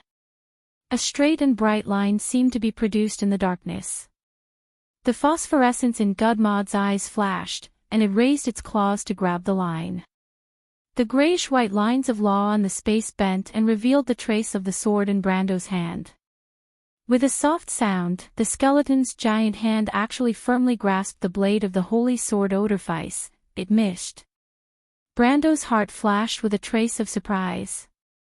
It was not that his flash strike sword art had never missed, but it was the first time that it was directly seen through by the skeleton. He could not help but admire the strength of the skeleton's soul.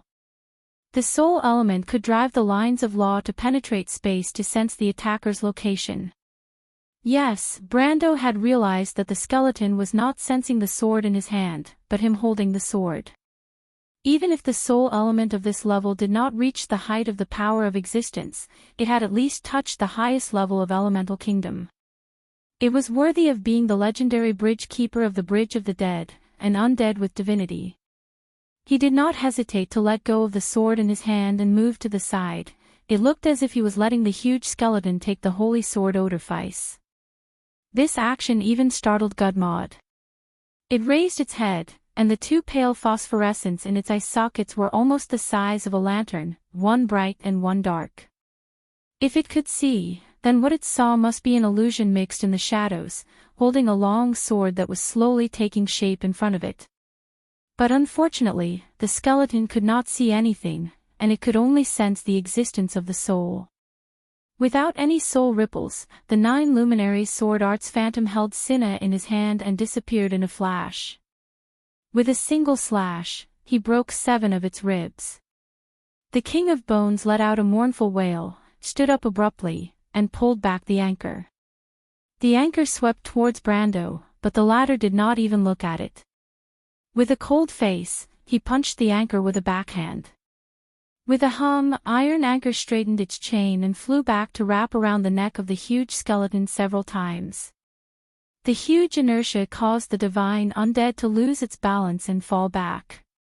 The holy sword Odorfice that it was holding tightly also flew out of its hand. Brando raised his head and took the holy sword.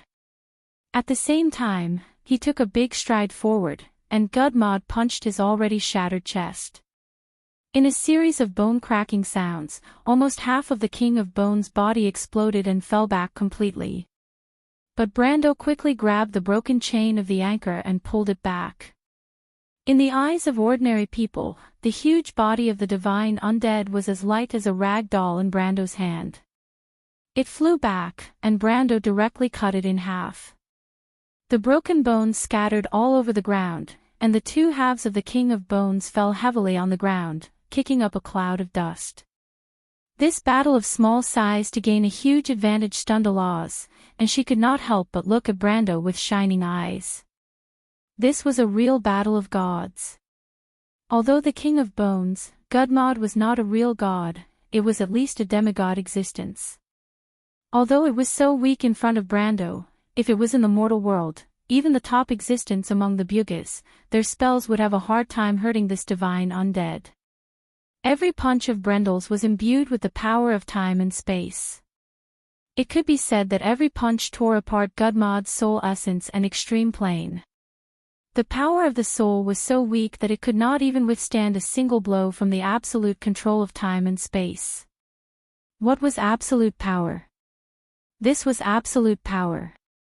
But Brando did not relax at all. He turned around and shouted, "The Shire." "Found it, my lord."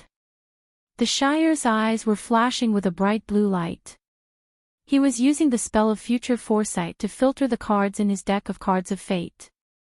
Page after page of cards in his eyes, he finally found the one he was looking for.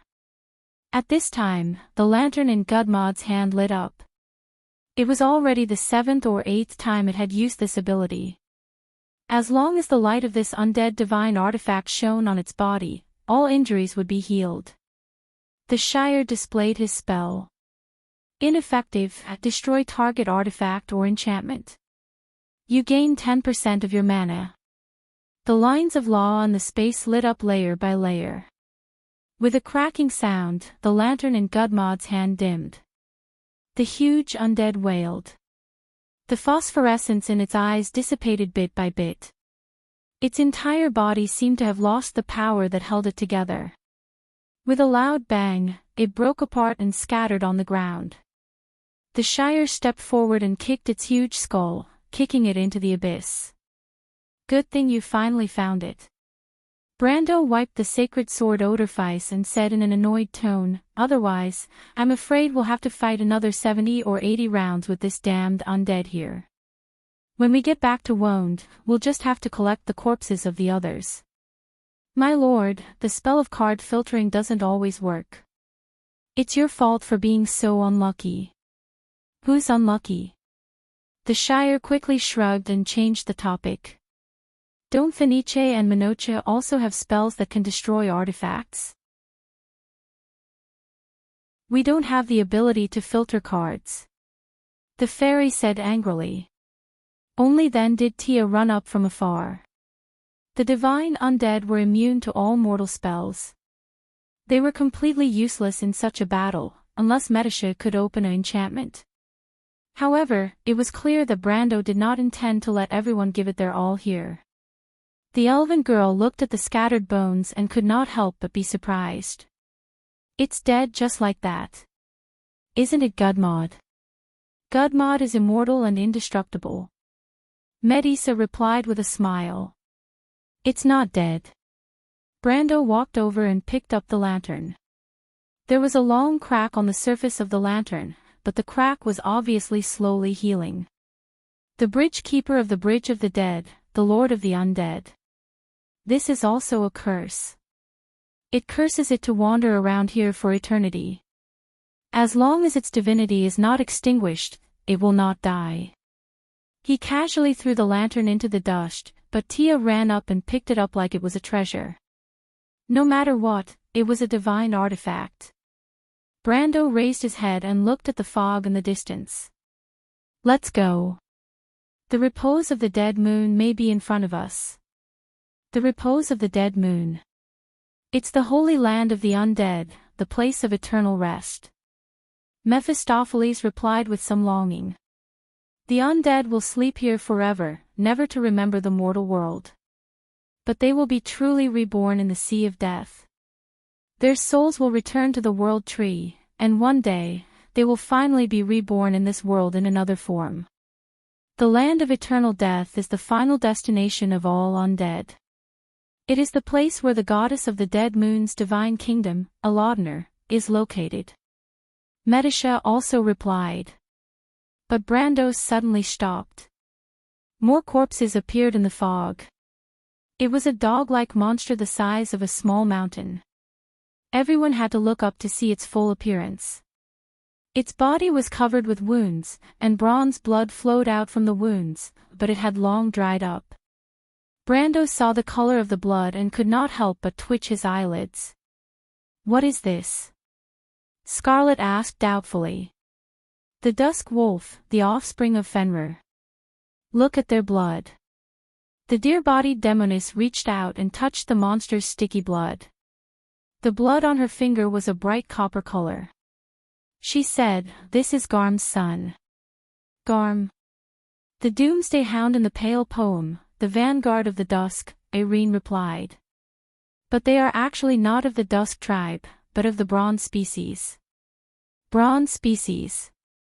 This term made everyone's heart tremble. The Bronze species was the missing bloodline between the Iron and Silver species. Legend said that they were the descendants of the Giants, one of the last races created by the divine people. They were the only existence in this world that could perfectly accept the authority of Tiamat and absorb nutrients from the dark magic. They were a powerful and perfect race, but unfortunately, they were born bloodthirsty, cruel, and warlike.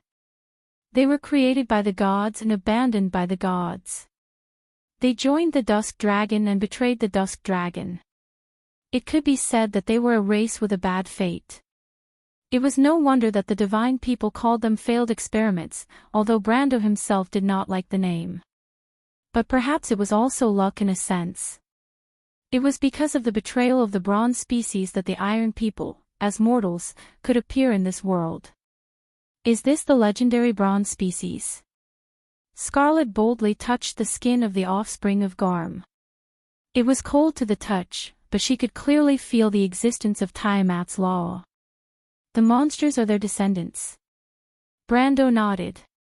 But why are there bronze species here? The little female dragon was a little surprised. Shouldn't they have been extinct long ago? This is just a corpse, Flofa pointed out her faulty wording. It doesn't prove that they are not extinct. But I always feel that it's not that simple. Alaz replied solemnly. The battlefield here doesn't seem to be that old. In fact, since the era of Azure, the bronze species have gradually faded out of history. Brando also agreed with this statement. At least in the history he knew, there was no record of the bronze species and the undead fighting. The Bugas recorded that they were gradually wiped out by the divine people and the gods after the War of Azure, and after that, the gods gradually faded out of people's sight. Maybe they have been hiding here all this time. Tia asked. The gods have long passed away, and no one knows what happened in the lower realm, right? This sentence vaguely reminded Brando. But he shook his head, but there was some doubt in his heart. He always felt that he seemed to have thought of something, but whether it was the memory of the previous or the previous life, it seemed to have nothing to do with it. In The Amber Sword, he had never heard of the Bronze Clan. Everyone slowly walked forward. There were more and more corpses in the darkness, but not only the bronze species, but also the crystal clusters and demons. The Shire raised his staff, letting the tip of the staff shine brightly. The light penetrated the floating fog, outlining the mountains of corpses a little further away. There was silence all around, and a few world tree roots pierced through the darkness in the distance, passing through the fog above everyone's head, making the whole space strange and eerie. Everyone quietly looked at the battlefield of unknown era, and the fierceness of the battle was beyond imagination. What was puzzling was that the dusk, the undead, and the bronze species all seemed to belong to different camps, and judging from the state of the corpses, they were fighting each other. This was really too strange. Tia lifted Modgud's soul lamp and pretended to shine it around, but Falerne glanced at her and said coldly, "Throw it away." The little elven girl blinked and looked at her sister pitifully, whispering in a low voice, "This is the Lord's trophy." Falerne looked at Brando coldly, and Brando hurriedly said, "I don't want this thing. Although this lamp is a divine artifact, ordinary people can't use it.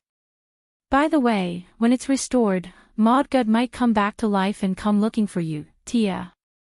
Tia was startled, and couldn't help but lift the lamp to take a closer look, as if there really was a ghostly fire burning in the lamp. She was so scared that her face turned pale, and she hurriedly put down the lamp, trembling a little as she spoke. I'll put it here, can I? I think you'd better put it back on the bridge, Tia," the Shire replied with a smile.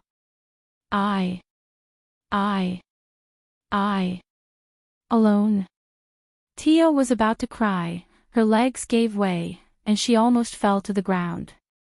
Fortunately, Ferlin was quick enough to grab hold of her sister. She held Tia's hand and patted her back to comfort her.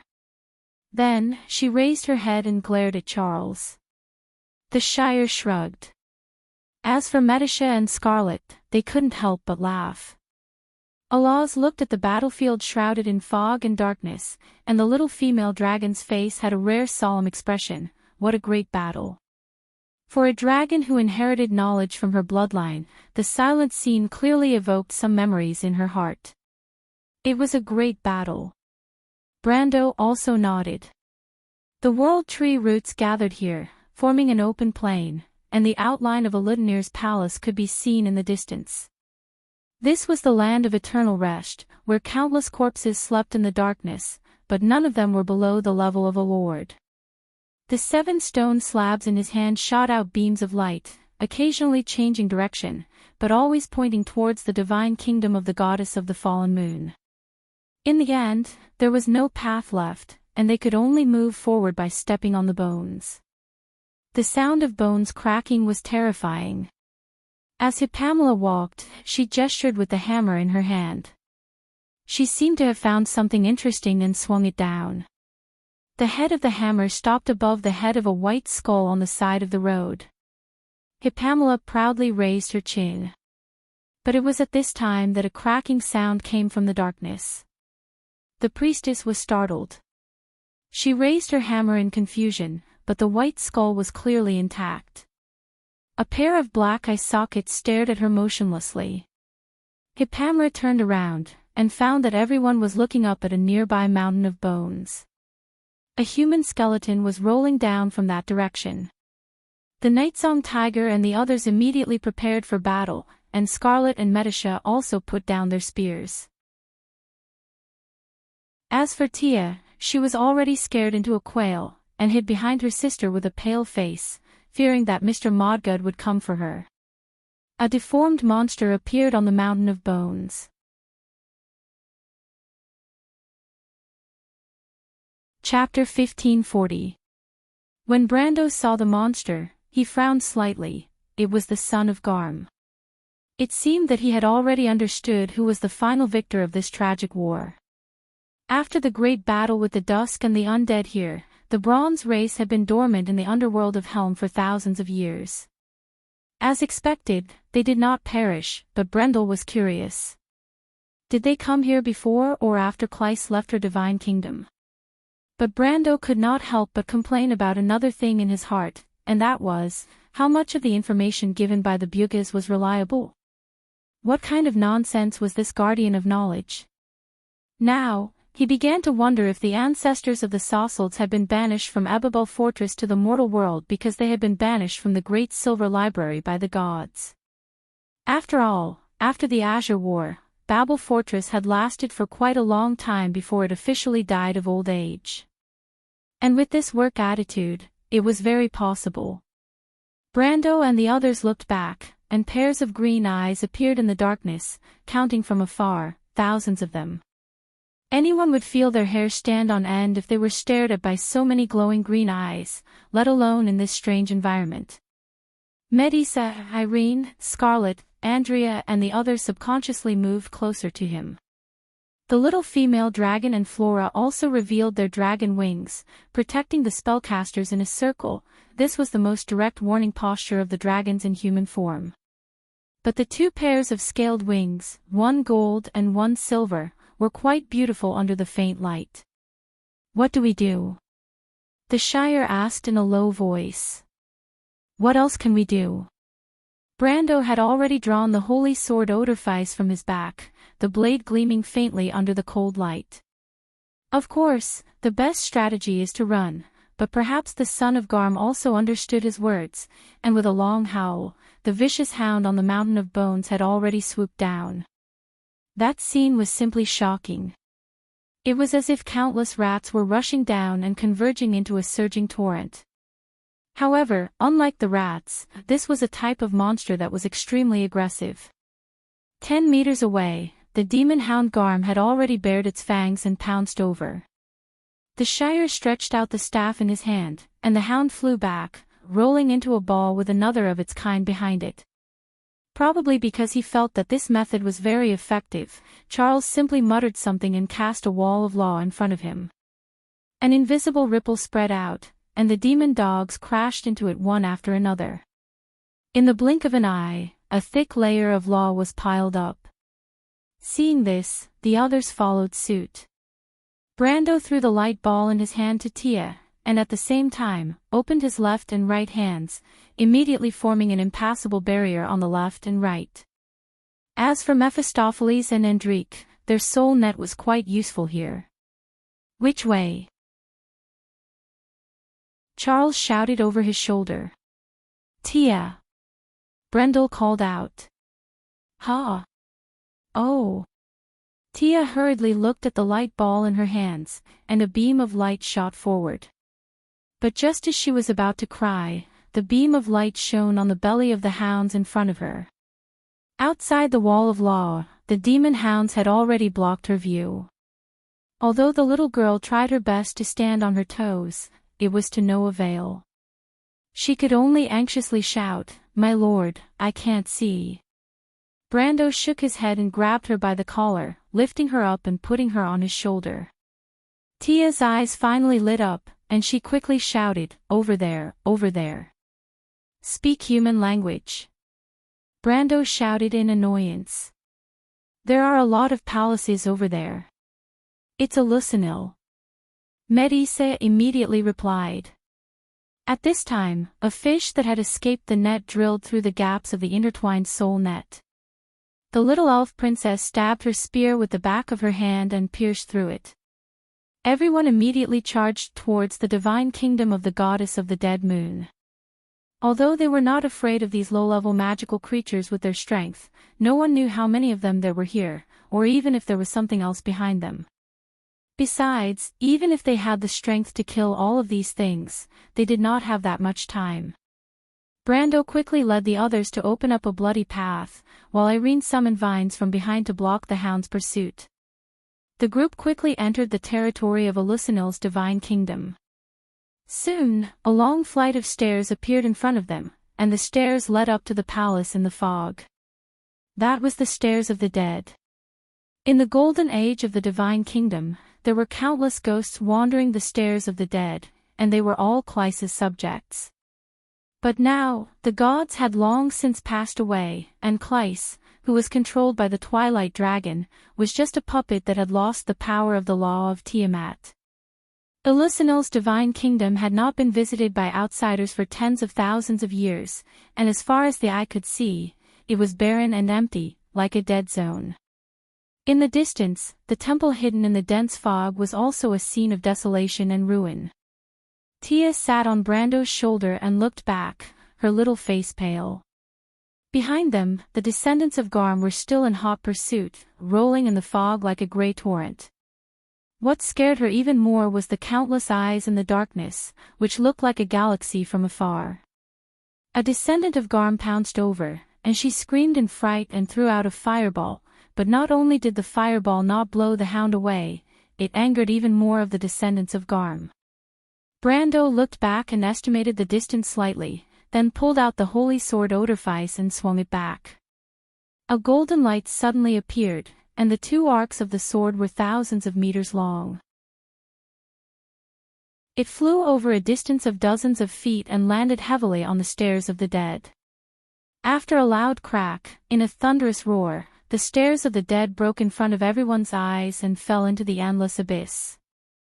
This attack completely blocked the path of Garm's descendants, and countless vicious dogs rolled down the cliff together. Their cries could be heard clearly from miles away. Andrique and Mephistopheles looked at this scene, dumbfounded. The vampire girl even lost her composure and shouted, "Sir, are you crazy? This is the stairs of the dead. This is the sanctuary of Lady Clyce. How can you do this? The goddess will not let you go." Brando glanced at her and said, "Your goddess left here an era ago." But Andrique opened her mouth, and her bright lips squirmed, but she could not say anything.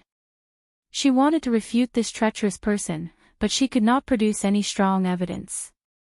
At this time, another earth-shattering roar came from the darkness in the distance. It was the sound of a building collapsing. Everyone could not help but look in that direction, and saw that the west side of Eliudner's divine kingdom in the darkness had suddenly collapsed, and about a third of the area had completely disappeared. "Looks like Clyce has no time to trouble us for the time being." Brando looked in that direction and said. Andrique's face was full of shock and anger. Tia's mouth was wide open. The goddess is really angry. Before she could finish her sentence, a gigantic head suddenly emerged from behind the cloud of dust. The head was almost as tall as a 3-story building. Its long ears stood up high, and its 2 glowing eyes were like 2 full moons. When it noticed Brando and the others, it opened its mouth and revealed 2 rows of snow-white fangs. It was obviously a canine, or rather, a hound from hell. If it was a descendant of Garm, it was obviously many times bigger than the descendant of Garm. The hound shook its head to shake off the dust and pebbles on its body. From a distance of a few miles, some pebbles could be seen flying towards it and landing on the stairs. Then the huge hound gradually stretched its body and slowly stood up. It was like a moving mountain. The Shire could not help but suck in a breath of cold air. That's Garm's original body, the Doomsday Hound. Medisha added softly. That's a mythical hound. Are we its match? The Shire asked. Brando shook his head. Garm's strength was probably on par with Solomon. With the support of the law of Tiamat, he really did not care about this thing. But it was still an existence close to a god. They did not have so much time to waste on this thing. Mephistopheles, you are an undead. You should be more familiar with the land of eternal rest than we are. Take the others to the sanctuary of the goddess. I don't believe it can even enter the relics of the saint. He said. The sanctuary of Lady Clyce. Mephistopheles had never heard such treacherous words in his life. He subconsciously looked at his sister. But, take him there. Andrea, on the other hand, had already calmed down. She glanced at Brendel and replied in a huff, if the goddess was there, she would have killed this treacherous bastard with one slash. Your goddess may not be my match now. Brando was still in the mood to joke. The vampire lady was so angry that her teeth were chattering. Mephistopheles could only nod helplessly. At this time, Garm had completely awakened. The light in its eyes became brighter. It straightened up and jumped lightly to a place very close to them. A temple building collapsed under the hound's stomp. It looked down at Brando and the others in the smoke and dust. Brando felt the ground shaking. He put Tia down and looked up at the behemoth. You guys go first. I'll hold this thing back. My lord. Tia's eyes were red. Don't make it sound like it's a parting of life and death. Brando rolled his eyes. This thing is no match for me. You guys save me some time. It was only then that everyone understood. Brendel had Ropar stay behind to fight with him, while the others dispersed into the holy temple. But Garm obviously did not intend to let anyone go. When it saw the Mephistopheles moving, it immediately pounced in that direction. You're courting death. Brando did not expect this thing to ignore him.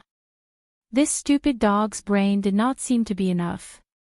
He raised Odorfice and attacked with Flash Strike sword art. A dazzling golden line flashed in the darkness. Garm was alerted and stopped in its tracks.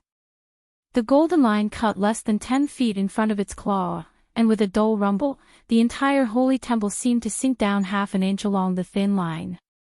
It was only then that Garm turned around, his eyes glinting coldly at Brendel. Brando did not talk nonsense with it. His body flashed 3 times in a row, and the holy sword in his hand pointed straight at Garm's head. The Doomsday Hound howled and also swung its claw at Brando. The sword and the claw clashed in mid-air, creating sparks. Brando was stunned. He did not believe it and slashed 3 more times. The same 3 golden lines swept past and sparks flew. How hard is this thing? This thought flashed through Brando's mind. He had already reached the limit of his strength, and the golden flame holy sword in his hand was supported by the law of space. Yet, the sword only created sparks on the dog's claw.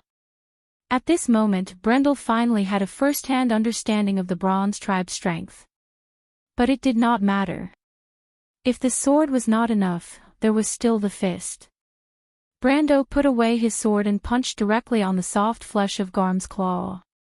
At that moment, the line of law behind him flashed and disappeared. Garm screamed, and the flesh on its palm burst open. This was the so-called big also has a big disadvantage.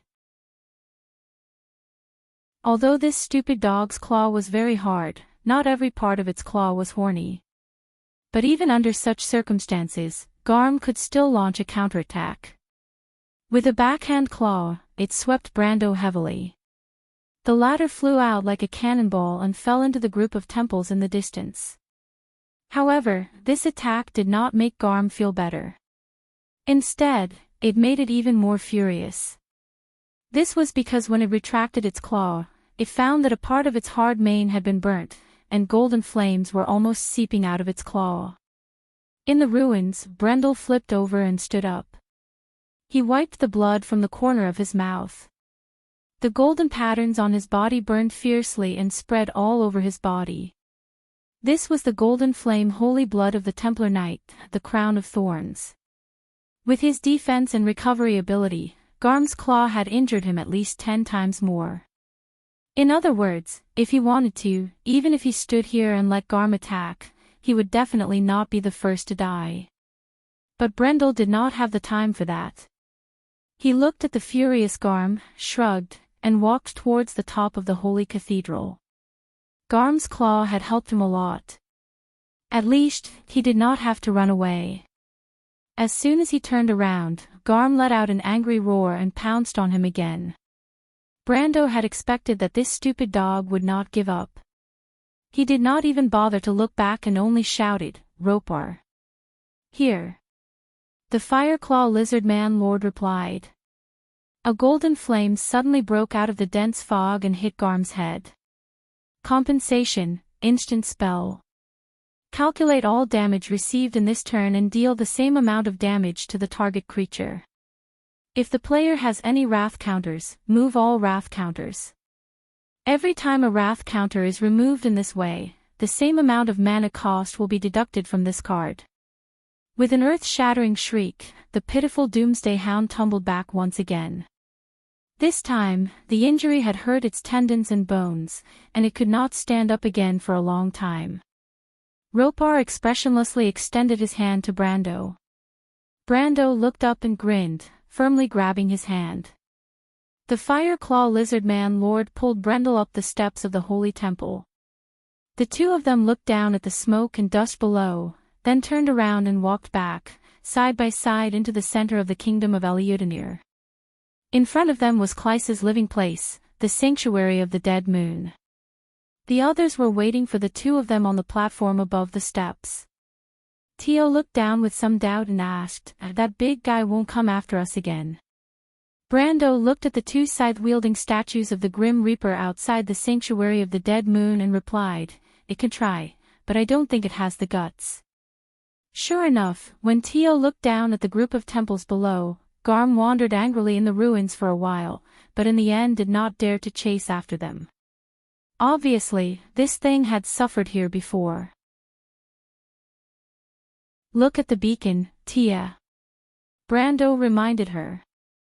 Tia hurriedly took out the ball of light from her sleeve, only to find that a straight ray of light pointed straight into the depths of the temple. Brando was slightly startled. He did not expect that he would hit the jackpot, and the direction of the beacon was actually in the Dead Moon Sanctuary. But he was a little puzzled. Why would the Seed of Destiny be in this place? It did not seem safe here, not to mention that the goddess of the dead moon, Clyce, had already become a puppet of dusk. He stopped, only to find that the little female dragon beside him also stopped and looked into the temple. The two of them looked back at each other and saw the confusion in each other's eyes. "What did you think?" Alaz asked softly. "What about you?" "It's the same question as before. Why would the Bronze Clan appear in this place?" The little female dragon's golden eyes flashed with doubt. Did they come here before or after Clyce left her divine kingdom? Did the gods really annihilate them? There is a very important question. She thought for a moment and added, "Don't you think it's strange? The time of the gods' death is actually very close to the extinction of the Bronze Clan, around the time of the Battle of Azure." "I didn't think that much," Brando replied. "I just feel a little strange.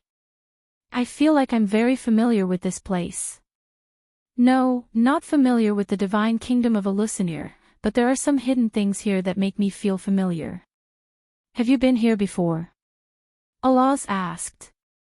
Brando slowly shook his head. The group had already walked past the two of them into the temple, but suddenly, the Shire in front of them stopped. He turned back and shouted, "My lord, take a look at this one last time." Brando walked over and followed the Shire's gaze. In the middle of the dark hall, a perfect woman sat on the throne. Her long black hair hung from the back of her head all the way to the shiny obsidian, like a waterfall. Her figure was tall, like a peerless sculpture. A long, reptilian tail extended from under her robe, lazily curled on the ground. But the layers of black silk robe did not add any color to this goddess, because any mortal attire would hinder her majesty. When people saw her, all they could see was her pair of starry eyes.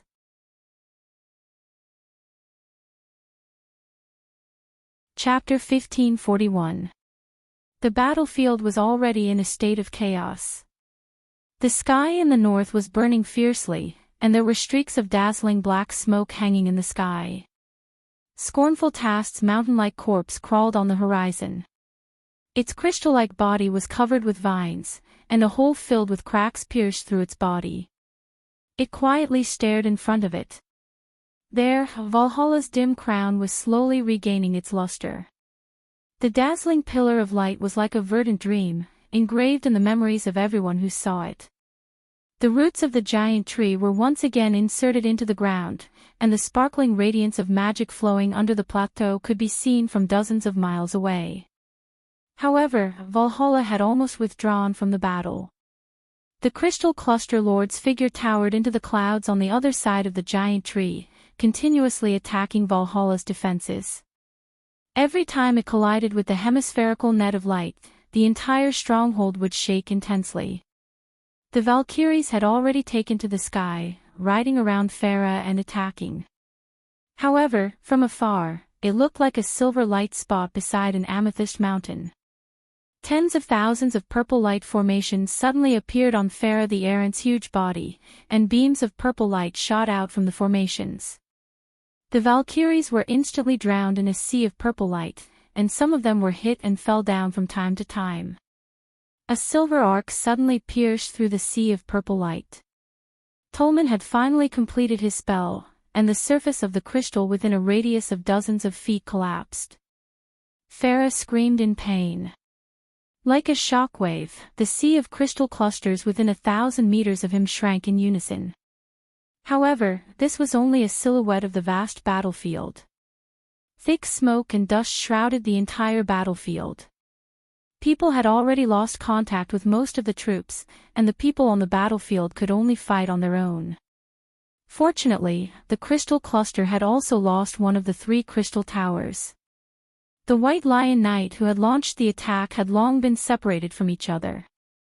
However, Freya still continued forward, moving in the direction of the other crystal tower in her memory. She was already injured all over, and she pushed away the corpse of a crystal cluster with difficulty. Amidst the cracking sounds, the sword in her hand also broke into several pieces. Freya raised her head with some difficulty.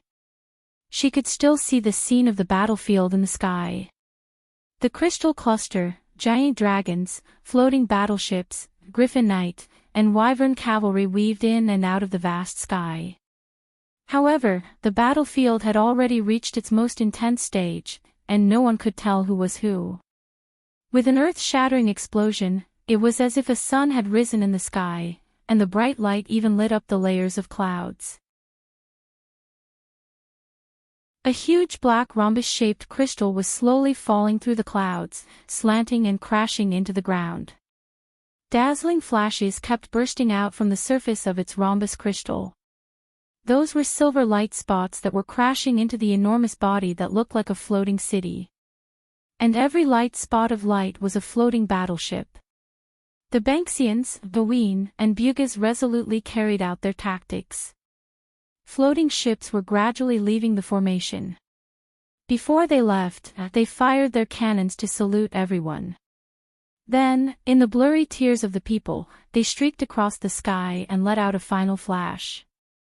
The Black King, Fitstom, who had been insufferably arrogant for 7 generations, had reached its end on this battlefield dominated by mortals. Above its gigantic body, there was an astonishingly large hole. The silver elf lord, whose armor was in tatters, slowly stood up. He was the hero of this generation of the silver elves and had experienced countless battles. But here, perhaps this would be his final stop. He supported himself with one hand on the edge of Fitztham's broken surface. Facing the howling wind on the plateau, he took off his helmet and threw it far away. The helmet rolled and disappeared under the clouds. Silver blood flowed from his forehead. Norn wiped it with his hand, and there was also silver blood on his hand. His partner, his comrade for thousands of years, the corpse of the dragon beast lay quietly in the hole. That was the last glory of the Dragon King's cavalry. He pulled out his long sword and threw it down. The long sword drew an arc in the clouds, and gradually became a shining spot of light. The Dragon King's cavalry would never leave their weapons to the enemy, even after they died.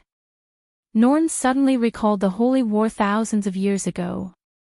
He stood in the valley and watched his father and brother leave. The elves sang hymns and walked out of the valley where they were born and raised. Many of them never came back. That was the era when the light returned. That was also a great war since ancient times. Just like now. The light above the clouds disappeared.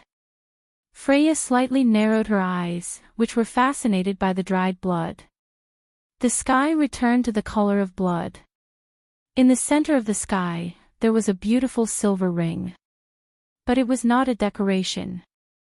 It was the battlefield between the king of wizards, Solomon, and Harianov. The two strongest wizards in the world were going to compete in such a place at such a time. She looked at the beautiful silver ring and the countless crystal clusters that crashed into it, shattering into pieces and falling to the ground. Then she lowered her head, bent down to pick up another long sword, and slowly walked forward. Smoke and dust covered the whole battlefield. But behind the smoke, the black sphere in the center of the battlefield became more and more obvious. A faint pressure surrounded the whole battlefield.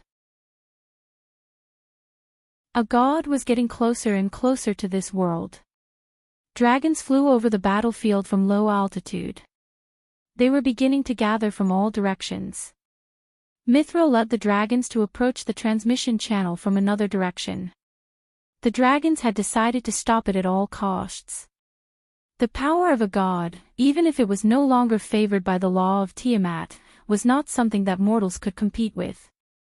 It was a level of power that was far above that of the King of Black, Fitztom. But his shadow was cast in front of Mithril. Arak the Invisible. A huge crystal wasp flapped its wings and flew in the sky, blocking the dragons. Vladimir the Great, who was once again defeated by Solomon, suddenly stopped. Although he looked a little embarrassed, with a scratch on his cheek, and even a piece of his red robe was burned, he looked at the dragons in the distance gloatingly and suddenly laughed. The King of Wizards is indeed the King of Wizards. Solomon, your era even overshadowed the light of all of us. People even think that you are the most powerful wizard in the history of the Bugas. Although I am a little jealous, I have to admit the truth. Vladimir the Great Harianov said in a cadence, you are indeed very strong, stronger than any of us. But unfortunately, you still can't change anything. He raised his hands and said loudly, look around. No matter how strong you are, can you be stronger than the people of God? Solomon looked at this man quietly.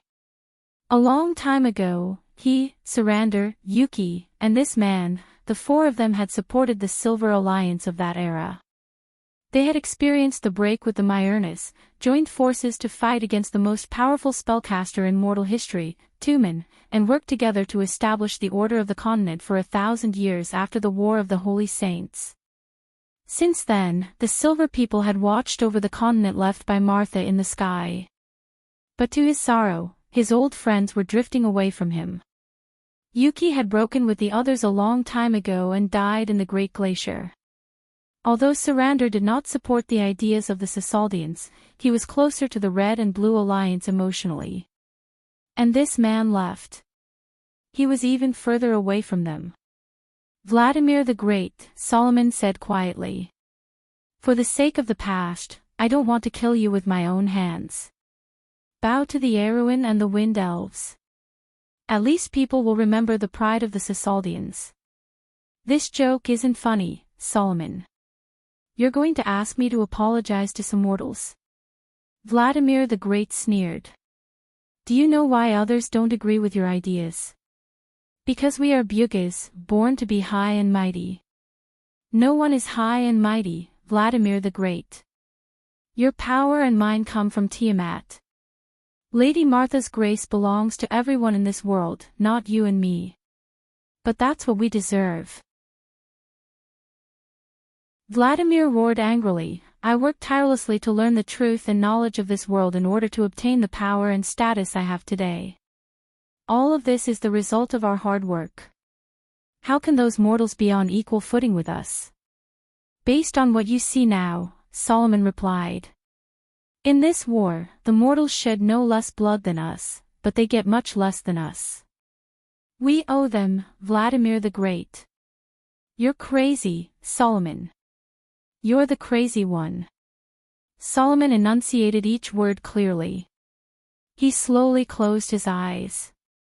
I'll say it for the last time, Vladimir the Great, face your own mistakes. You know who should be responsible for this. The glory of the Cisaldians comes from reason and knowledge, not arrogance and conceit. Vladimir the Great sneered. What if I say no? Solomon opened his eyes at once. The majestic and indifferent silver eyes in his eyes were no longer there. What was left was a pair of eyes shining with golden light. It was as if they no longer belonged to a Bugis, but a pair of dragon's pupils. Vladimir the Great swallowed his last sentence in horror. Bloodline sanctification. The Cisaldian wizard leader screamed in horror. This is the power of existence, how can you touch this level? Solomon looked at him coldly. His mottled long hair turned snow-white in an instant.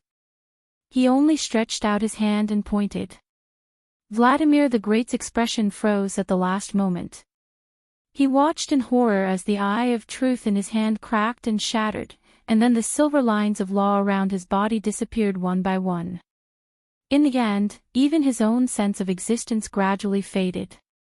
His body was like sand, disappearing with the wind. At the last moment of his death, Vladimir the Great suddenly thought of a word. The supreme law.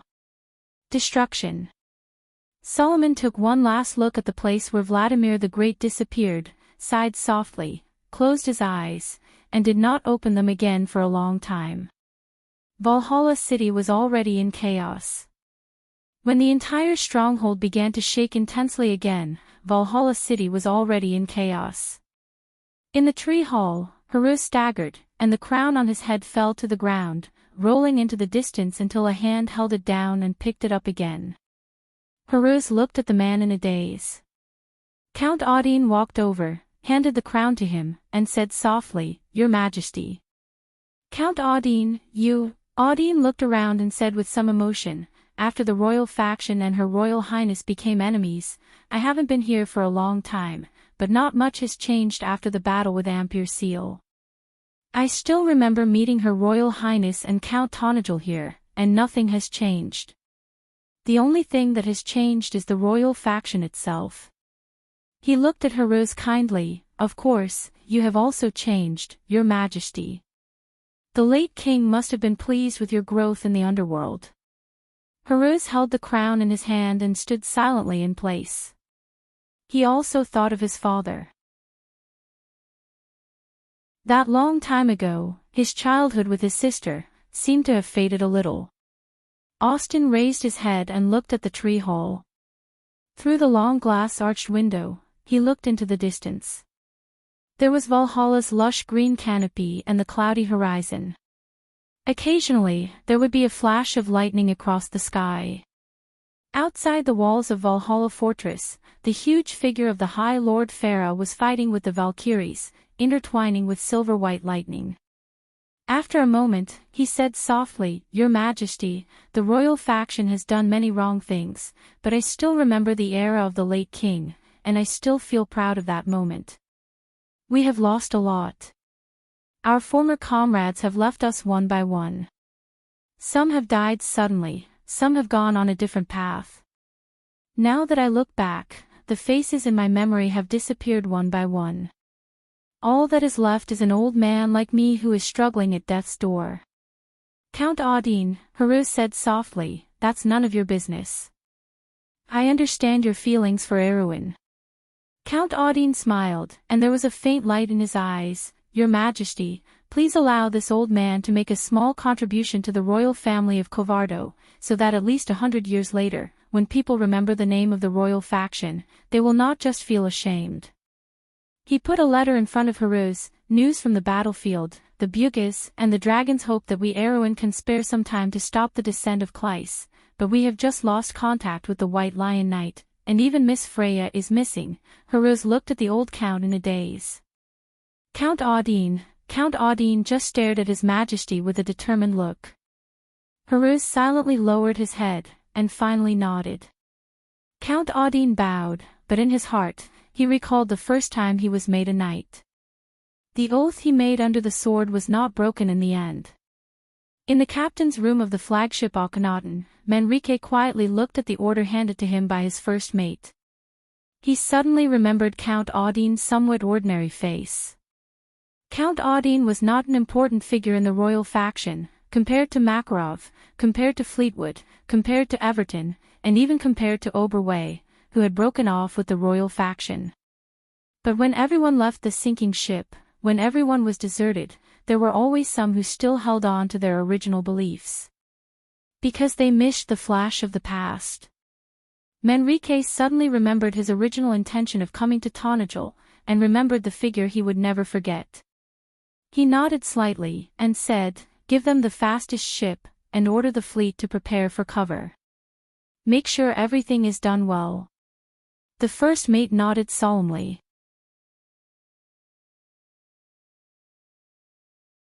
Chapter 1542. On the platform of the tree, fast-sailing ships were docking. The Hazel craftsmen were busy with the final modification of these airships. Several White Lion Knight were selecting volunteers, but there were so many volunteers that the emergency passage from the lower level to the upper level was blocked.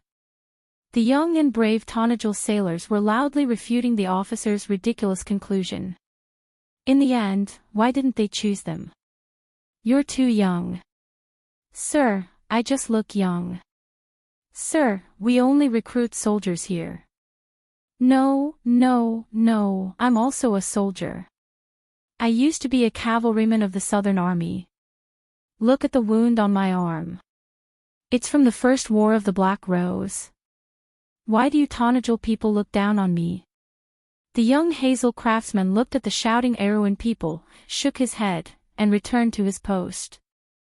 The chief mate and the boatswain stood beside the handsome young man with a sad face. The young man looked at them and said, "I've told you more than once how this anchoring device works.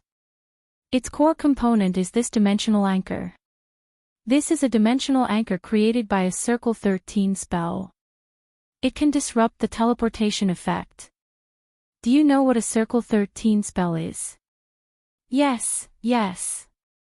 The two men nodded. The young craftsman looked at them suspiciously.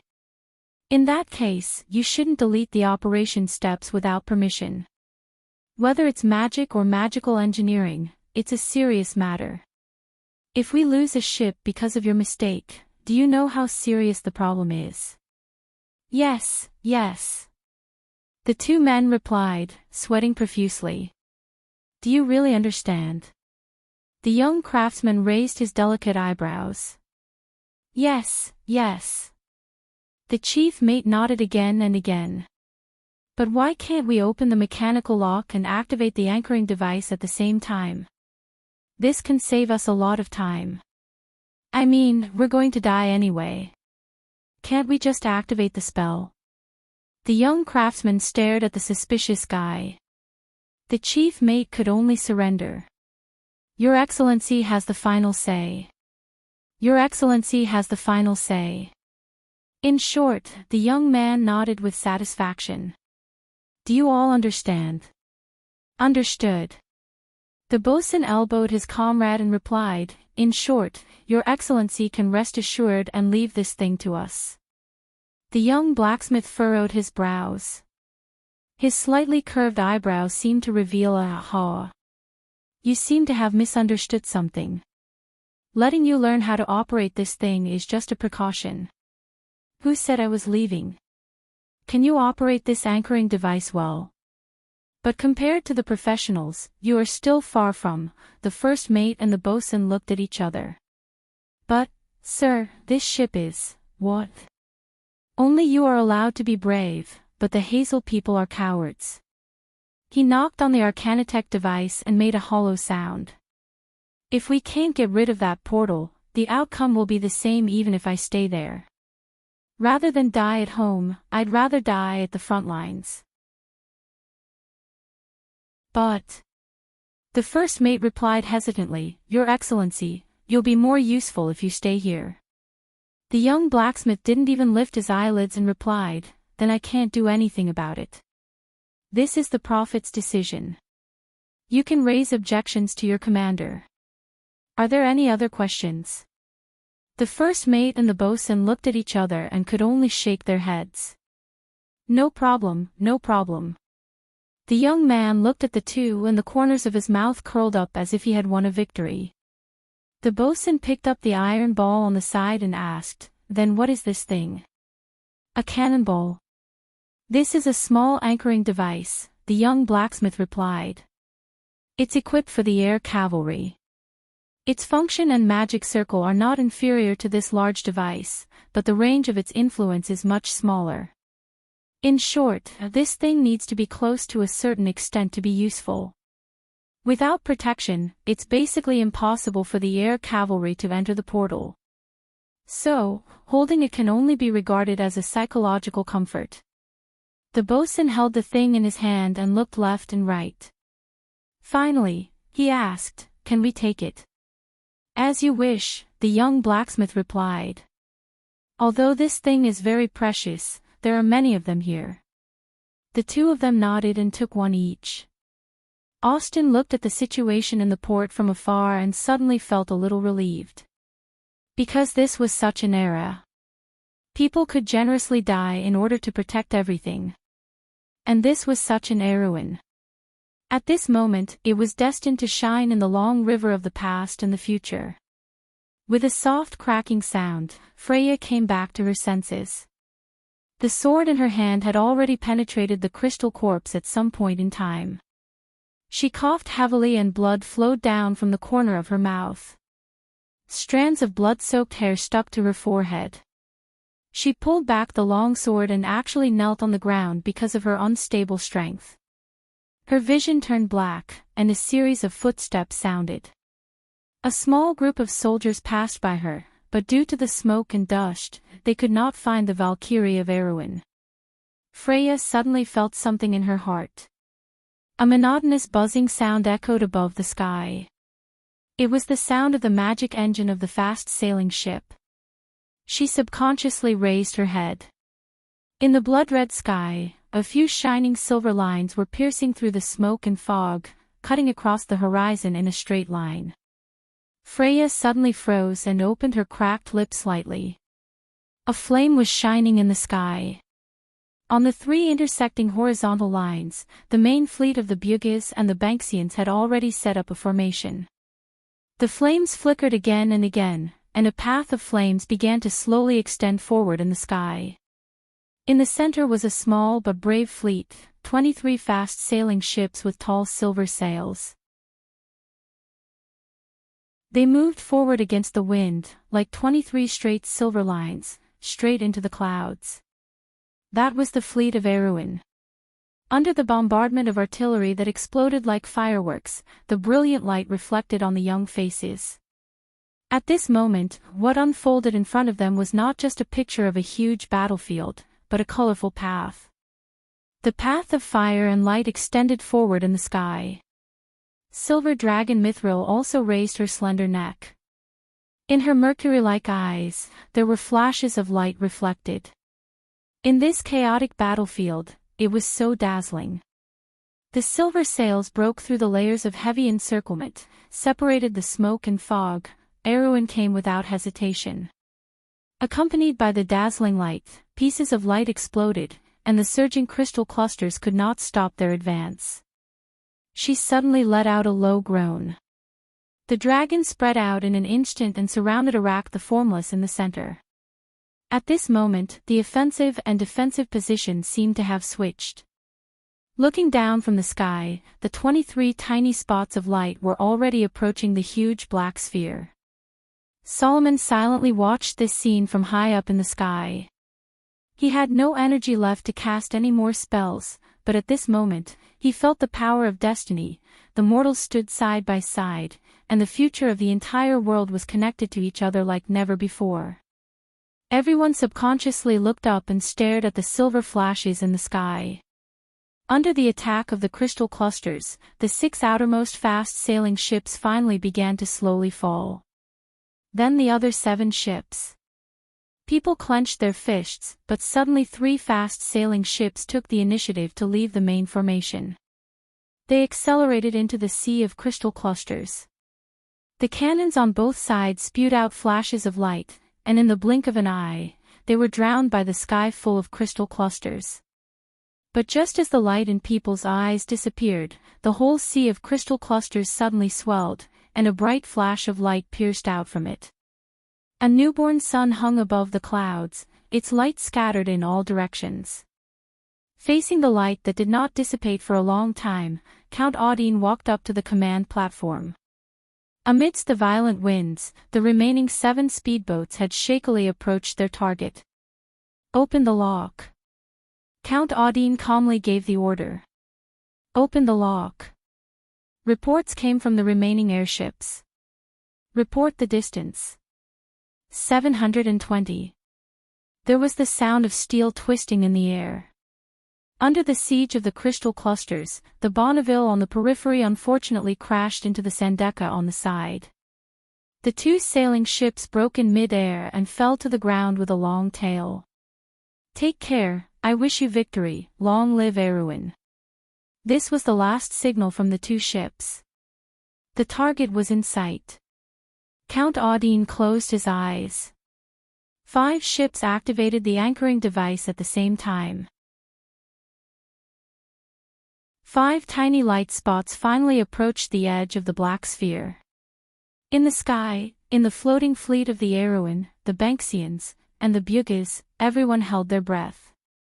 Their eyes seemed to have reflected the dazzling light that bloomed when the 13th circle spatial spell was activated. On the other side of the battlefield, a tremor passed through Mithril's heart. The silver dragon lady turned around. On the battlefield, Freyo looked up at the sky like a stone statue. Suddenly, a long tail swept out from the black sphere. It first hit Count Audine's ship, then the remaining 4 airships in succession. One by one, they were shattered. The specks of light were extinguished, and the fragments that filled the sky fluttered down. In the dark temple, it was so quiet that a pin drop could be heard. Brando silently clenched the hilt of Odorfei's sword. Cleis, the Lady of the Dead Moon. 10,000 years ago, she was the goddess of sleep and night, the protector of all undead creatures. She was the god of death, but she was also in charge of the priesthood of life because of the cycle of life and death. But not now. After the fall of Tiamat, the lady, along with most of the gods, became the puppet of the Twilight Dragon. At this moment, the 2 sides were standing on opposite sides of a clear line. They were enemies, not friends. Brando turned around and glanced at Endrique. The vampire lady looked away guiltily, but she still looked at her goddess on the throne with a complicated expression. She was once the protector of all undead. At that moment, Mephistopheles and she suddenly understood how the dragons felt. However, the goddess on the throne was very calm. Her eyes were as deep as the stars as she looked at everyone. She seemed to have exhausted all her strength before she slowly opened her mouth to say 3 words. "Kill me." With a clang, the machete in Endrique's hand fell to the ground. Cleis closed her eyes, but when she opened them again, there was only cold murderous intent left in her dark eyes. The huge black sphere was suspended motionlessly on the Karsuk plateau. It was as if nothing had happened. Everyone looked at the scene in a daze. The wreckage of the airship slowly drifted to the ground. The sky was unusually calm, and even the fire had stopped. The three airships did not know whether to continue the attack or if the god had come to this world. Manrique touched his cheek, and his palm was wet. Outside the porthole, there was a black trail in the sky. Was it a sign of the arrival of the end of the world? There was a whining sound on the plateau. It was the sound of the retreat of the troops. No one could compete with a god.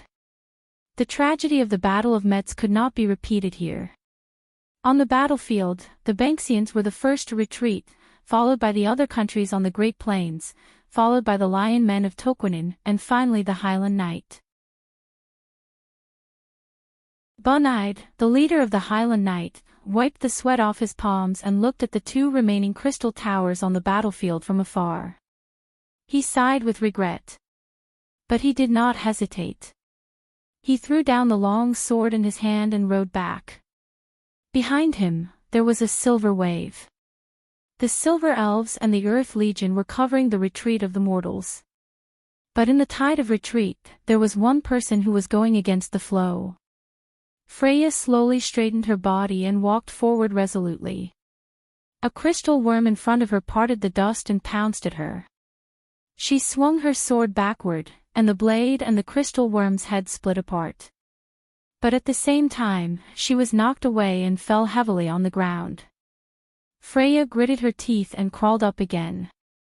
She wiped the blood off her forehead and walked forward, one step at a time.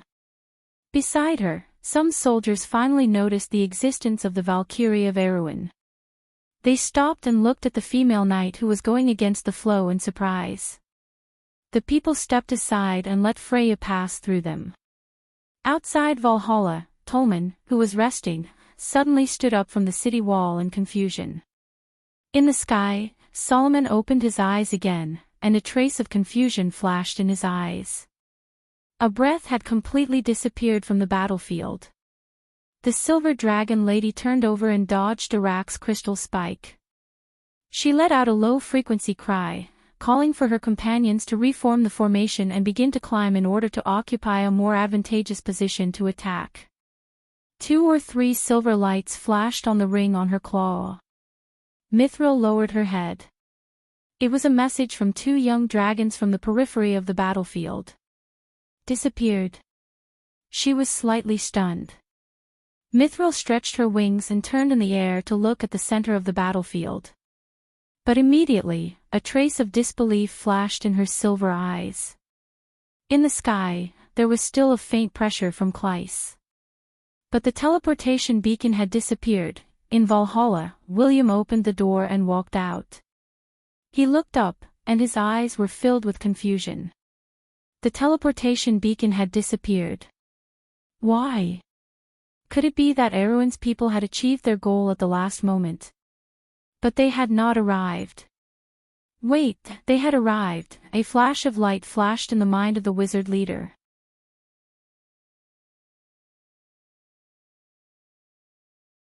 Chapter 1543. She staggered forward step by step, and the smoke finally parted in front of her. Freya coughed and looked up. She squinted her eyes and finally saw the wreckage of the airship in the distance. It was the Vidomir, Count Audine's ship. There were many corpses scattered around the wreckage. Freya picked up a broken spear and used it to support her body as a form of self-defense. Then, she slowly walked in the direction of the wreckage. But she had only taken a few steps when she kicked something under her feet. Freya looked down and found that it was a white lion medal. She stopped silently and bent down to pick up the medal.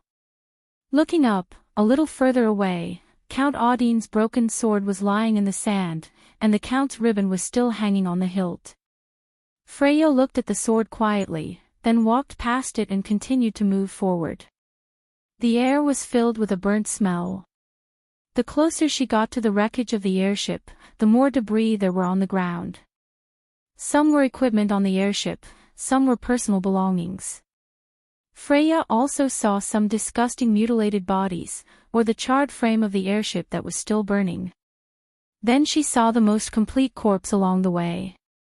It was a bosun, with a look of disbelief on his face. In his blood-stained palm, he seemed to be holding something tightly. Freya lowered her head, squatted down, and gently pried open the man's cold and stiff fingers, ready to dig out the thing. But it was at this time that a weak voice stopped her.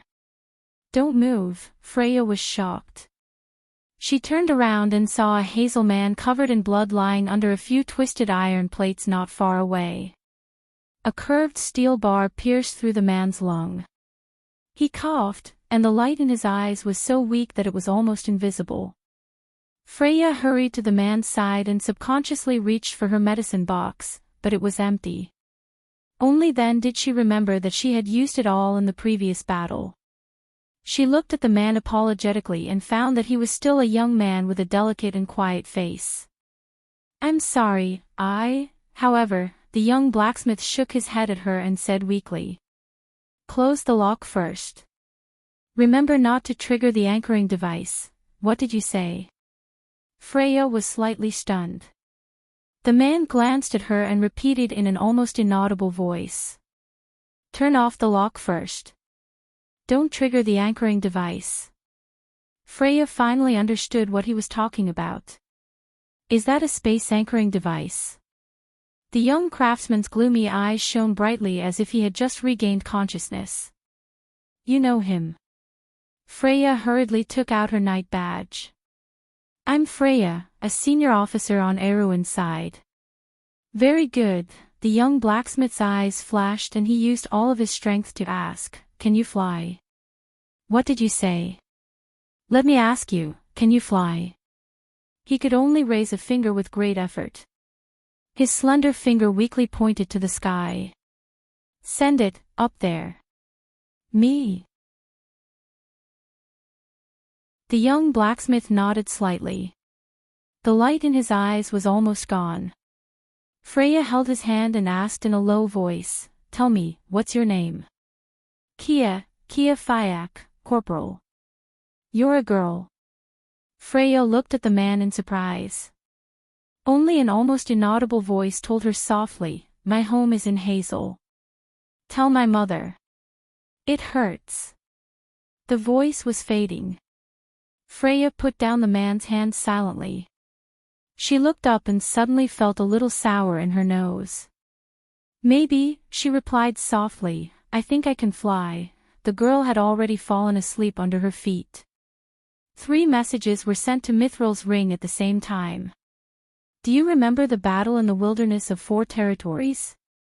Someone is attacking Claire's body. Stop her from teleporting a second time and escaping from the underworld of Helm. Solomon, William, and Tolman." A bright light flashed in the silver dragon lady's silver eyes. She suddenly spread her wings and dove down to avoid Arak's pursuit. At the same time, she sent the same message to the communication crystal.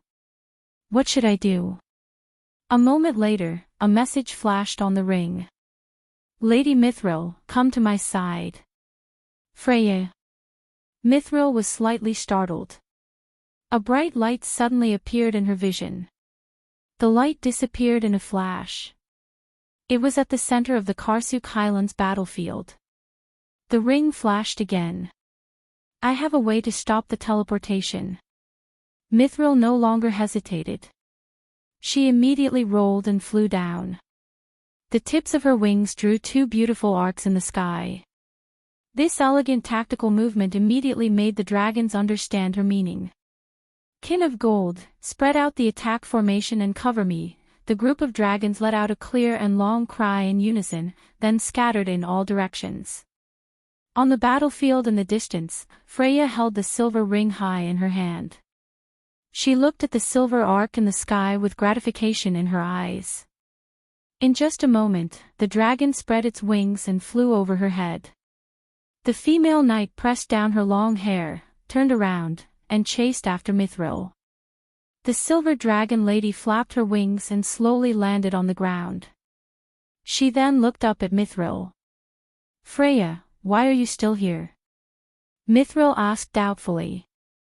Didn't you retreat with the others? You said you have a way to stop Claire's teleportation. Is that true? Freya nodded. This is the wreckage of Count Audine's airship. I found a spacetime anchor device on it. Spacetime anchor device? Mithril asked in surprise.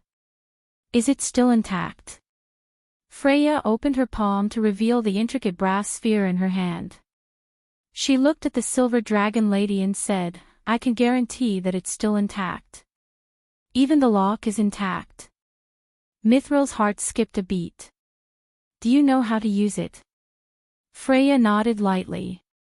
Amandina taught me how to use the Magitech device. Very well. The silver dragon lady's narrow eyes shone brightly. She nodded without hesitation. Get on my back. I'll send you to the center of the portal. She then put down one of her tails and wrapped the female knight on her back. Mithril turned her slender neck and looked at Freya. There's no saddle, so you'll have to make do with it. You can hold on to my scales. Don't be afraid, I won't feel any pain. Thank you, Mistress Mithril. Freya was not used to the dragon's jokes. She was a little restrained. Mithril nodded and said seriously, this should be a small spacetime anchor device. We have to pass through the outer area of the portal. It's filled with spatial turbulence. I can protect you for a moment with my magic, but my mana is limited. We only have one chance. Do you understand? Freya nodded slowly. It's good that you understand. Mithril looked at her with satisfaction. She then flapped her wings and slowly left the ground. After circling a few times in the air, she began to climb higher. Above their heads was a huge black sphere. It was like a low-hanging dark cloud that shrouded the entire battlefield. Countless crystal clusters circled below the black sphere like a flock of ravens, protecting the portal. Freya looked at the ground one last time, then clenched the bronze sphere in her hand. The human and dragon soared straight into the clouds, and the silver dragon lady let loose a series of low-frequency roars from deep within her throat. These low dragon roars could be transmitted to an area over 100 kilometers away, but only the giant dragons could hear them. She was giving orders to the dragons. Kin of gold, stay close to me. Stop Arak from approaching, the dragons roared as they descended. On the other side of the battlefield, the High Lord of the Crystal Clusters, Arak, had just noticed the strange movement in this direction through his complex crystal eyes. But from the corner of his eyes, he saw dozens of shining light spots suddenly descending from the clouds. Gold dragons. On Mithril's back, Freya also picked up her communication crystal. She paused for a moment, then softly said, This is Freya, Grand Commander of the White Lion Knight Order. This is Freya, I'm Grand Commander of the White Lion Knight Order. On the Tanajal's flagship, the Akhenaten, everyone in the captain's room was strangely quiet. Manrique slowly put down the commander's sword in his hand. He turned his head and quietly looked at the communication crystal ball that was making a sound. I repeat, this is Freya, I'm Grand Commander of the White Lion Knight Order. In the main battleships of the Bugha and Banksians, on every communication crystal ball in every communication room, the same voice was conveying the same message to everyone. In estimated 3 minutes, Silver Dragon Lady Mithril and I will arrive at the target location and send the anchoring device into the portal. I request cover. I repeat, I request cover. On the Banksian's Glory of the Empire, Count Gonzalez slowly turned around. On the Akhenaten, Manrique had already put on his captain's cape and hat. He picked up his communication crystal, took a deep breath, and gave the order word by word. All fleets, listen up. Turn to the 6-0 clock direction and prepare to deploy the battle line with the Eagle as the reference. In the sky above, the three floating fleets that were slowly retreating from the battlefield stopped one by one. Countless floating battleships began to turn around in mid-air, but when they formed three lines on the battlefield again, the roar of cannon fire once again resounded through the sky of Karsuk. Iron and fire fell from the sky, and the light of the explosion lit up the entire plateau. This sudden explosion attracted the attention of every soldier on the plateau. Everyone stopped in their tracks and turned around in confusion. Didn't they already start to retreat? Where did the cannon fire come from? Who were the fleets attacking? Fiery sparks exploded in the sky. Under everyone's gazes, the silver dragon lady spread open her wings and weaved through the cannon fire. She was as graceful as a fluttering butterfly. And everyone finally noticed the slender figure on the back of the butterfly. Suddenly, there was a burst of cheers on the battlefield. The thunderous cheers came from the direction of Awin's people, but soon, it swept across the entire plateau. Valkyrie! Miss Valkyrie! Why is she there? What happened? Everyone looked at the scene in mid-air in shock, and in their vision, the tiny light spot finally approached the edge of the black ball of light. At that moment, everyone clenched their fists, and the White Lion Knight could not help but close their eyes. Everyone was afraid that history would repeat itself. After all, that was their commander, the heroic lady from Erewhon. But a miracle happened. Amidst the continuous flames and crystal cluster Lord Arak's angry roar, the tiny silver light spot suddenly accelerated at the last moment and plunged into the black ball. The battlefield was completely silent. But everyone subconsciously raised the sword in their hand, the tip of the sword pointed to the sky, as if a bright forest had risen. Forewarned. It was a silent cry. In the endless darkness, Freya finally saw the scene in front of her. The boundary between heaven and earth had disappeared, and in the pitch-black void, there were gravel, wreckage of floating battleships, shattered crystal clusters, and even human corpses. Violent spatial storms blew from all directions, sweeping everything from the Karsuk plateau into the depths of the black hole. The space was so vast, and in the center of the black hole, a tall woman like a giant was looking at them coldly. Clyce stood in the center of the void, her wild long hair fluttering in the wind. Half of her body was still under the black hole, and the other half was struggling to support the world. Her weapon, the pitch-black bladed whip called Fafnir's Fang, was tightly held in her hand. The Valkyrie subconsciously held her breath. That was a true god. Mithril seemed to feel Freya's nervousness and comforted her. Be careful, we only have one chance. Freya came back to her senses and nodded firmly. She bit her lips so hard that it almost bled. Clyce glared at the two insects that broke into her territory, but she seemed to be hesitant and did not make a move. The silver dragon lady understood at a glance that Clyce was probably dealing with the intruders that attacked her body, and had no time to care about other things. This was the best chance for them.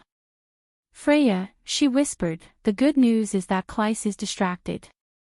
I'm going to cut into the inner ring of the spatial storm, be ready. Freya nodded slowly. The silver dragon lady suddenly let out a long howl, spread her wings, and changed direction to cut towards Clyce.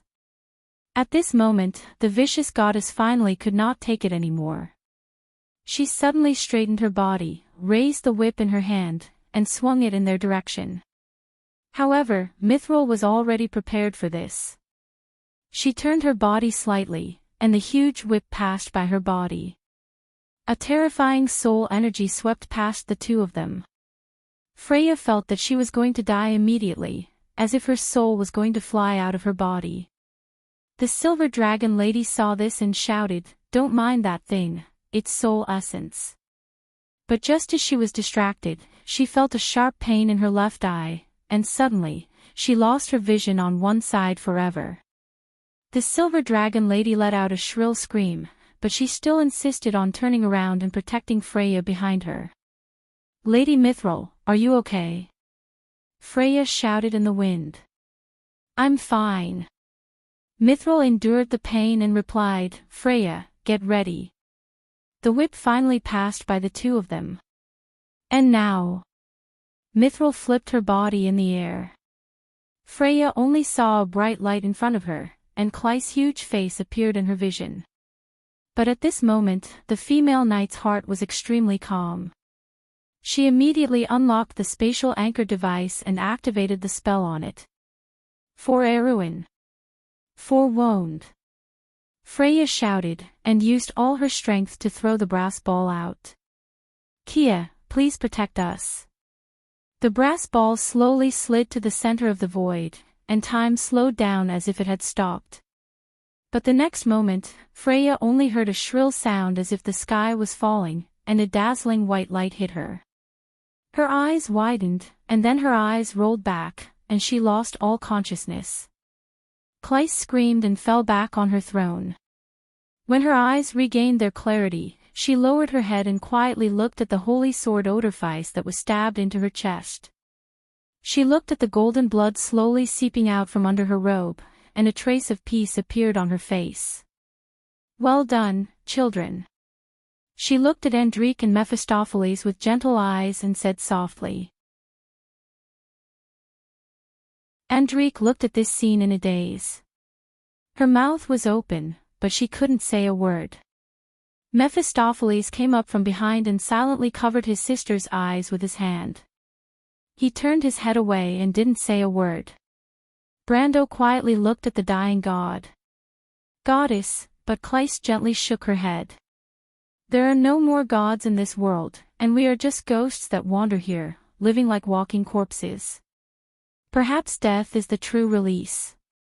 She smiled, and even had the mood to joke with Brando. Only the holy sword can hurt me. You came here with it, perhaps it is the choice of fate. Brando kept silent. She was the blessed of death for countless years, shrouding this world with sleep and night. Although she was the god of the dead, she symbolized the hope of life. She stood in front of the gate of Alaudener's divine kingdom with a scythe in her hand, protecting the dead who came here to find eternal sleep. She was the goddess of the dead moon, and her divine kingdom was the peaceful home of all the dead. But she had lost her favor, and perhaps the gods were long gone. Mephistopheles tightly pursed his lips and looked up. Enrich sobbed in a low voice.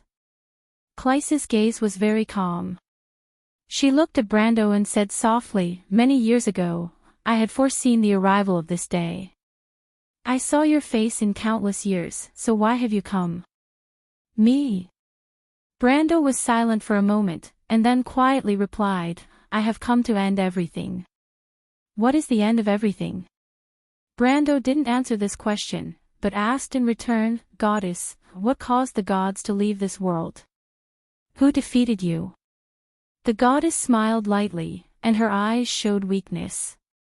You have already guessed, haven't you? Brando was silent. He turned his head and saw the same worry in the little female dragon's eyes.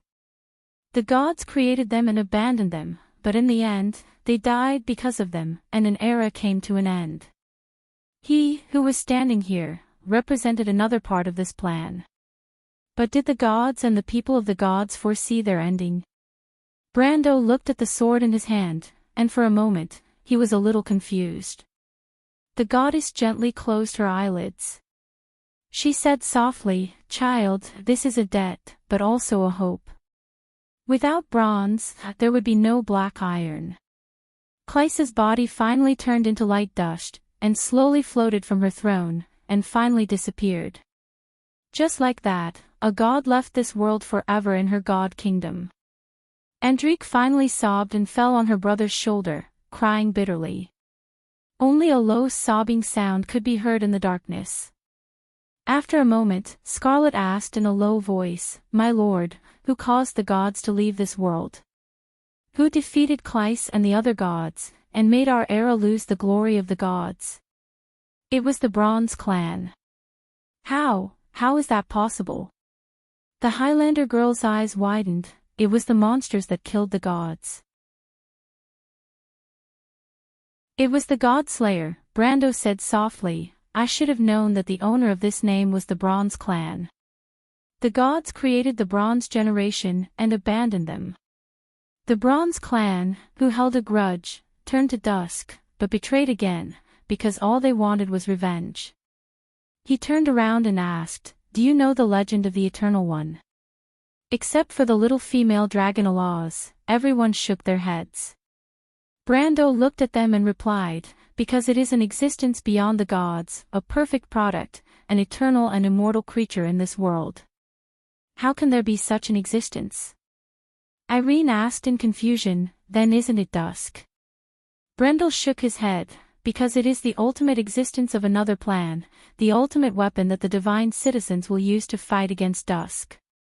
It is the pinnacle of the Bronze tribe, but I didn't manage to guess its identity even though the hint was so obvious." "What is it?" Medisha asked. The little female dragon Alaz took 2 steps forward and came to Tia's side.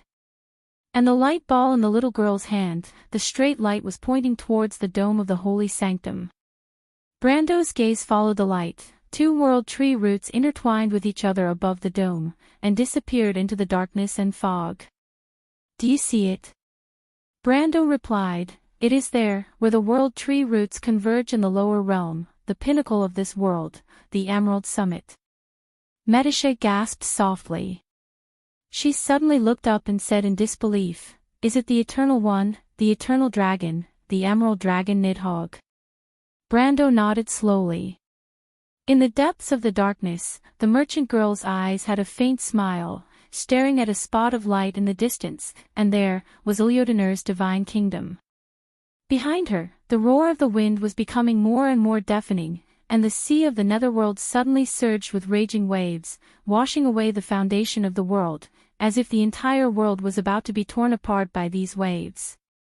It was like the death knell of the entire world, echoing in the depths of the void, and in the darkness of chaos, a behemoth was slowly awakening. As its consciousness awakened, the entire world's crystal wall let out a fragmenting sound. Then, a golden eye slowly opened.